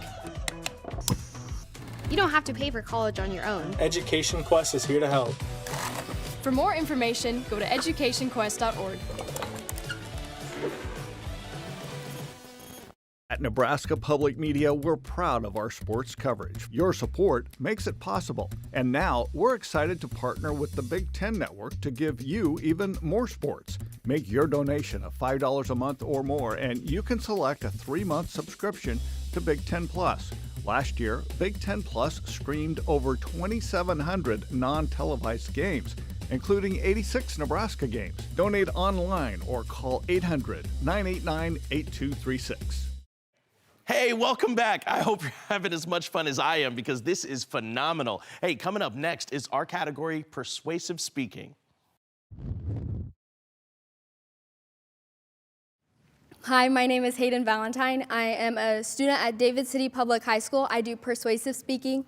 Persuasive is when you find a topic that you're super passionate about, that you want to teach other people about and hope to give them some more information about that topic. There's a 10-minute time limit and you cannot use any visual aids. Here's Papillion La Vista South's Laura England with her Class A winning persuasive speech. A long story short. Catchy attention getter. Transition, first point, second point, third point, transition, conclusion. That's my speech. Thank you for judging. Wait, please don't stop the timer. That wasn't actually my whole speech. That wasn't really a speech at all. It was a summary. And though quick and easy, I think we can all agree. Summaries can't replace what they summarize. When I put it like that, it sounds like common sense. But one glance at your Instagram feed, your ChatGPT history, or the inescapable AI overviews on every Google page proves it isn't. We love to make a long story short. And though we may not be replacing speech tournaments with summary tournaments, summaries are starting to replace our intellect and our agency. Let me summarize the rest of my speech. First, the origin of our bullet point culture, then the impact of our overviews, and finally, solutions to reclaim the deep end. I am a speech kid, which means I treasure the value words have when they go beyond surface level. So I hope you didn't stop your timer, because I am not stopping at the summary. People have been summarizing for centuries. Descartes summarized his philosophy as, I think, therefore I am. Jesus said his entire gospel could be summarized as love God, love one another. But our penchant for putting it short has been redefined by two modern inventions: short-form content and AI overviews. First, short-form content has conditioned us to quick consumption. The Reuters Institute found in their 2024 digital news report that around the world, most people are gravitating away from traditional sources of media, like television, print newspaper, even websites, and flocking to social media feeds, with 2/3 of their global sample identifying short videos as their main gateway for online news. We're trading the front page for the For You page. But social media is designed to be snappy, pithy, and quick. TikTok found in an internal investigation in October 2024 that in under 35 minutes, the average TikTok user consumes 260 videos. That's the equivalent of me going to the library, checking out 260 books, and reading one sentence from each of them. It was the best of times. It was a truth universally acknowledged elementary, dear Watson. You're a wizard, Harry. To be or not to be, I volunteer as tribute! Did we get anything out of that? When mindless scrolling becomes our norm, we train our attention spans to end at 10 seconds. But we don't just rely on social media for summaries. We outsource our intellect to artificial intelligence. Ever since OpenAI launched ChatGPT in 2023, the concept of AI summaries has taken the world by storm. Well, why would I read Macbeth if AI can summarize it for me in 2 seconds flat? Old ladies convince a guide to ruin Scotland. But now companies are profiting off of thoughtlessness, with Google Gemini's magic bullet points on every search result page, Amazon AI summarizing customer reviews. And every time I open my Instagram DMs with my best friend, Meta AI pops up asking to summarize my messages. It started with summarizing books, but now we're summarizing our lives. So what happens when we abbreviate reality? Well, I think it's best illustrated by a story about deer. Wildlife specialist Jim Knight told Montana State University in 2003 about a well-meaning woman who fed hay to wild deer to get them through the winter. The deer ate and kept coming back for seconds, and by midwinter, every single one of them dropped dead. The woman came in tears to Knight, who explained to her that although the hay looked like food, it lacked the nutrients to nourish the deer. And so they ate, but they starved to death on full stomachs. What makes deer particularly susceptible to this death by shallow consumption, Knight says, is they would rather starve to death at a feeding location that is convenient than take the effort of fighting through the snow to reach actual sources of food. Pfft, foolish, isn't it, to sacrifice nourishment for convenience? But that is exactly what we do. We gorge on hay-filled For You pages, bloating with information that lacks actual depth. We consume and consume, but we do not learn. And so intellectually, we starve to death. But our allergy to effort doesn't just starve us. It opens us up to manipulation. Claudia Cosman explains in the 2022 Journal of International Communication that because news outlets summarize events, they select which information to include and to ignore. But when different parties rely on different summaries, we come away with completely different versions of the same story. Take, for example, 2 news articles published on the same day, December 11th, 2025, about the exact same issue. A federal judge ordering that Salvadoran immigrant Kilmar Abrego Garcia be taken from ICE custody. The first article from the Daily Wire focused on the human smuggling claims made against Garcia, as well as the illegality of his entrance into the country 10 years ago. Whereas the second article from the HuffPost focused on the family he had made in America, the lack of evidence for the claims made against him, and the inhumane conditions of the prison he was kept in. Neither article lied, but the information they chose to cherry pick changed how I viewed the situation. As Ray Bradbury says in Fahrenheit 451, if you don't want to make a man unhappy politically, don't give him 2 sides of a question to worry about. Give him one, or better yet, give him none. Every time we settle for an oversimplification, someone is waiting to capitalize on our ignorance. In the switch from story to summary, we surrendered nourishment and control. But it's not too late to reclaim our brains. And ironically, I'll present these solutions to you in a bulleted list. First, the first step is to get hungry. Cicero argued that mental nourishment is just as important as physical nourishment. And so to stay fed, it's critical that we develop intellectual appetites. Author Ryan Holiday wrote in his 2025 book, Wisdom Takes Work, that we can heal our relationship with reading by treating it like a meal, and by working just 10 or 20 minutes of long-form content into our daily routines. We'll start to chase depth, not out of obligation, but out of instinct. The greatest example in my life of somebody with a ravenous intellectual appetite is my dad.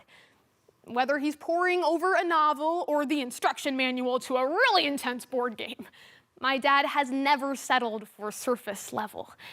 And though we roll our eyes when he takes so long reading every plaque at a museum, he raised me to deep dive by default. And now I write speeches for fun. Now that we've worked up an appetite, the next step is to embrace inconvenience. Socrates taught that the only way to transcend the boundaries of our ignorance is mental struggle, which means next time you struggle to understand something, resist the urge to open ChatGPT. Let yourself struggle. When MIT tasked 2 groups of people with writing the same essay in June of 2024, they gave one group access to AI and one group just the source material and their brain. Both groups produced essays, but the second group was significantly better at explaining and recalling what they wrote, and reported higher levels of satisfaction with and ownership of their work. If learning is consumption, chew your food. Don't ask a stranger to chew it for you and spit it in your mouth. In summary, we could all do with a little less summarizing. I've elaborated on the origins and impacts of our brevity obsession and expanded on the solutions. And I'm sure we learned a lot more than we would have if I'd stopped at the 5-second summary. Alexander Pope said, "Shallow draughts intoxicate the brain, but drinking largely sobers us again. So let's drink largely. Let's choose nourishment over convenience. And let's look beyond the summary." Here we are with Papillion La Vista South's Laura England and Coach Landon Hauge. That was a phenomenal persuasive. My goodness. My first question is, how did you land on summary? Because it seems so easy to slide into AI talk. Yeah, well, it's definitely a super relevant issue right now. One of the things I love about Mr. Hauge is he's always encouraged us when picking a topic to really look inwards and find a story that already really matters to you. And I remember last year in my English class, I've always loved reading. It's always been, like, I made it my whole personality. If you knew me in middle school or elementary school, I'm like, I'm a bookworm. I love to read. Like, that was my whole thing. Yeah. And in my English class last year, I remember we had these books that just changed my perspective on the world. They were so cool. And all of my peers were looking up summaries on, like, Sparks Notes. And it was just so sad to me that people, and this was like AP language, it was like, like high-level English class, and so many people were so hooked on summaries and, you know, 5-minute, or if not 5-second, like, reels is all they're consuming, that they genuinely couldn't bring themselves to sit down with a book. And I saw in those same people this lack of empathy and depth of comprehension, because books are so, you know, uniquely powerful in giving you different worldviews. So I was just like, this is so sad that people can't, you know, bring themselves to engage with depth. And so that's really kind of what inspired this. And then, you know, getting a bunch of, like, Instagram can now summarize your messages. And I'm like, who needs to summarize their messages? Right. So yeah. As a coach, how do you make sure that you stay on track and not get too far into the AI summaries? And you were able to talk about some of those book summaries. How are you overseeing some of this?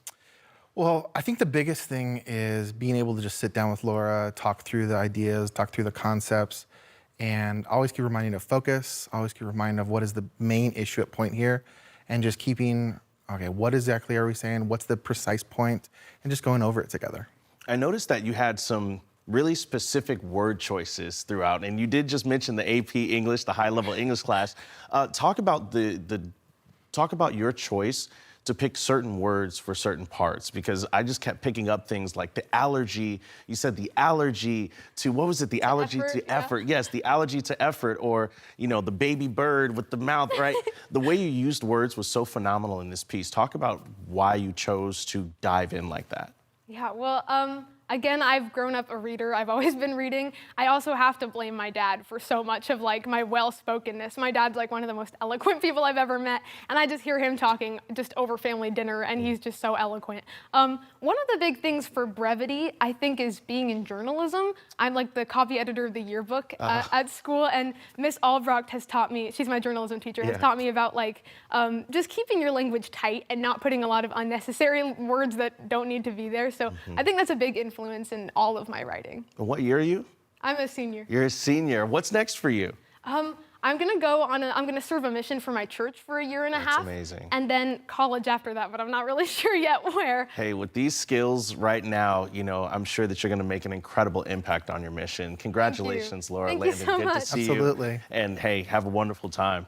Thank you. Hey, thanks. Up next is our final performance of the day, oral interpretation of Serious Prose.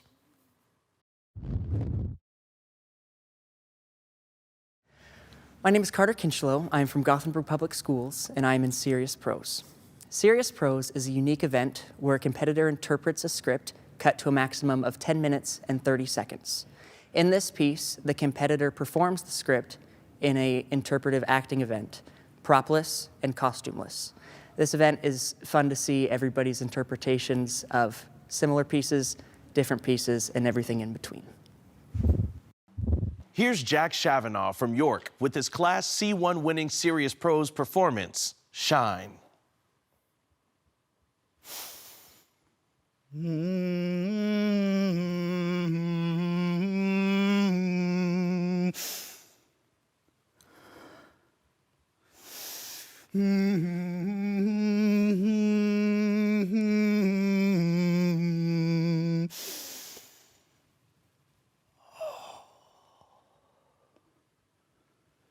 You see, people, yes, people think music is all about the notes. Black notes, white notes, neat little armies dancing across a page. 1, 2, 3, 1, 2, 3. But to me, music is so much more than that. To me, music is survival. 1, 2, 3, 1, 2, 3. You see, the day I had told my professor I was going to learn the Rock 3, he told me I was mad. a true mountain of a peace. Am I mad enough?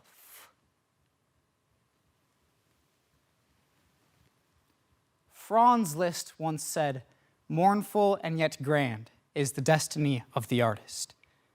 Have you ever felt music before it was played? The way it presses against your ribs, steadies your breath, and counts you before you can count yourself. For David Helfgott, music was connection when human connection failed. Under the strain of an overbearing father, relentless pressure, and emotional isolation, he developed schizoaffective disorder. Many frame his real-life story as genius or madness, but at its core, it's about survival. When the world demands us to be quiet, David teaches us to make our voices heard, one note at a time. 1, 2, 3. Shine by David Helfgott. You see, I didn't always used to be this way. No, I didn't used to be this way. I was a little boy once. My fingers too small for the piano. It would run away from me while I played it like it was frightened. But I wasn't frightened. No, I would stand up if I had to because stopping was worse. And even then, at an early age, I would talk as I played. 1, 2, 3. And Dad used to say, "Life is cruel." When I was a boy, I bought a violin, a beautiful violin. You see, I had saved for this violin. Do you know what happened to it? My father smashed it. You're a lucky boy, David.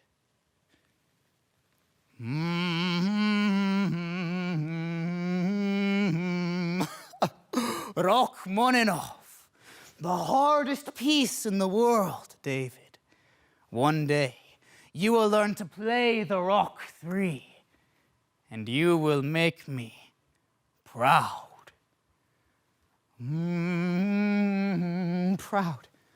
Proud, and I wanted to make him proud. I wanted to make him proud more than anything in the world. But up until then, there had always been instructions: sit and play. Na na na na na na na na na na na na again.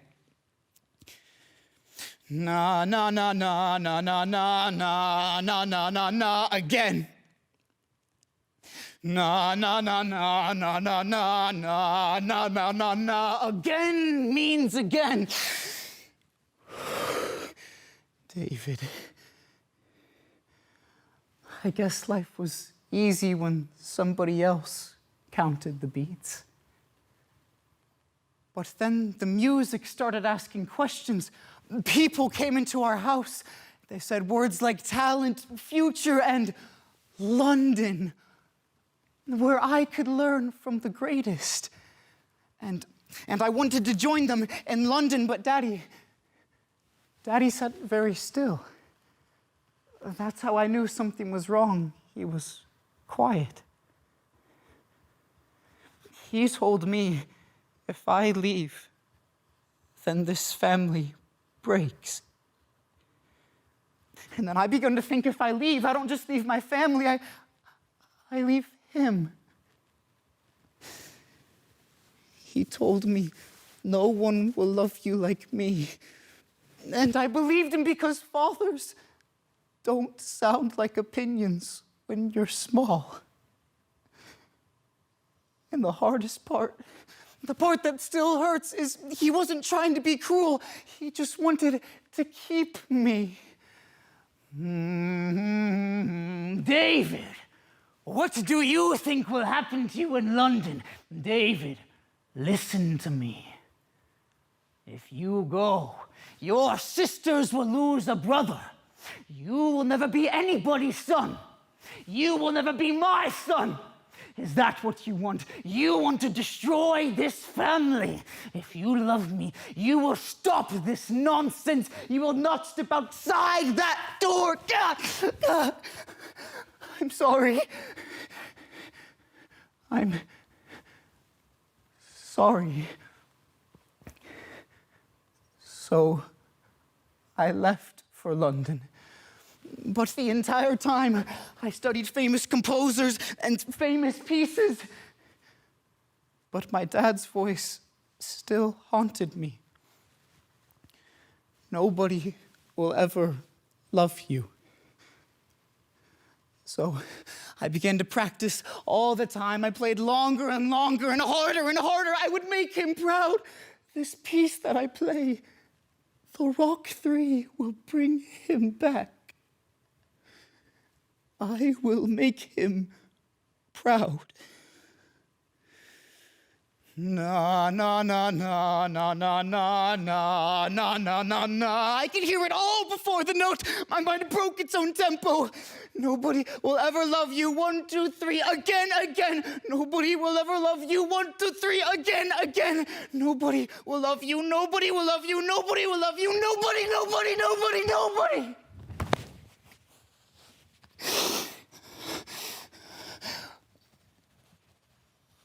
But then I hear the applause. The Rachmaninoff is completed. I am mad enough to climb the mountain. On that stage, I was free, I was flying. But then suddenly, crack, something split open. I can hear them calling my name, David, David, David, but it sounds so distant, like it's coming through water. They pick me up, careful, like I'm made out of glass. I want to tell them I'm sorry. I want to tell the piano I didn't mean to leave so suddenly. They say I collapsed, but to me it felt like I fell inward, like the music had taken the last part of me it wanted. It's the destiny of the artist. It always has been, and it always will be. But we survive. I can still hear him sometimes. Dad. I hear him say, survive. And I do.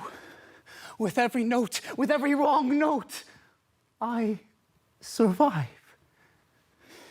So I am not Liszt, I am not Mozart, not even Rachmaninoff.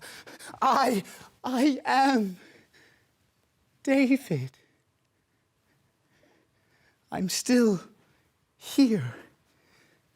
I survived. And I'm still playing. What do you think?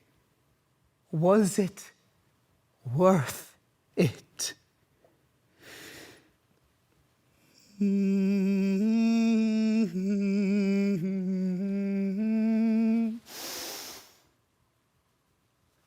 Dad.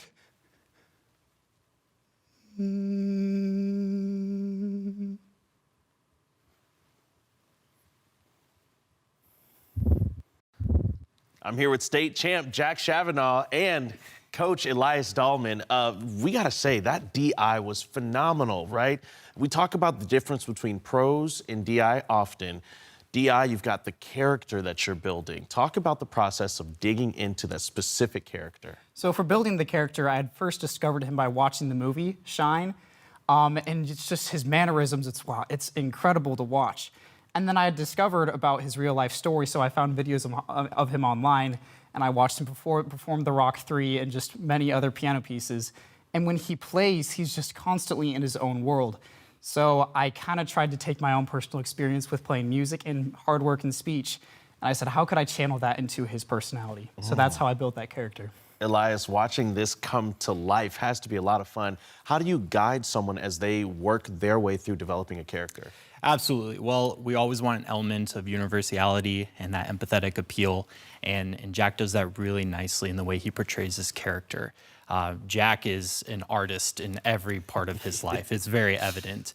In his other event, also a state-winning OID, he originally composed all the music in that production as well. So he is truly brilliant. What year are you? I'm a junior. You're a junior, so we get one more year. One more year. Look, we're gonna be keeping our eyes on you. Sounds good. Congratulations, and thank you so much for being here with us. Thank you. Hey, thank you. 11 great performances from some phenomenal students. If you missed any or you want to go watch it again like me, go to nebraskapublicmedia.org or Nebraska Public Media's YouTube channel. For the NSAA and our entire Nebraska Public Media production crew, I'm Dwayne Taylor. Thank you for watching NSAA Speech Championships Best of the Best.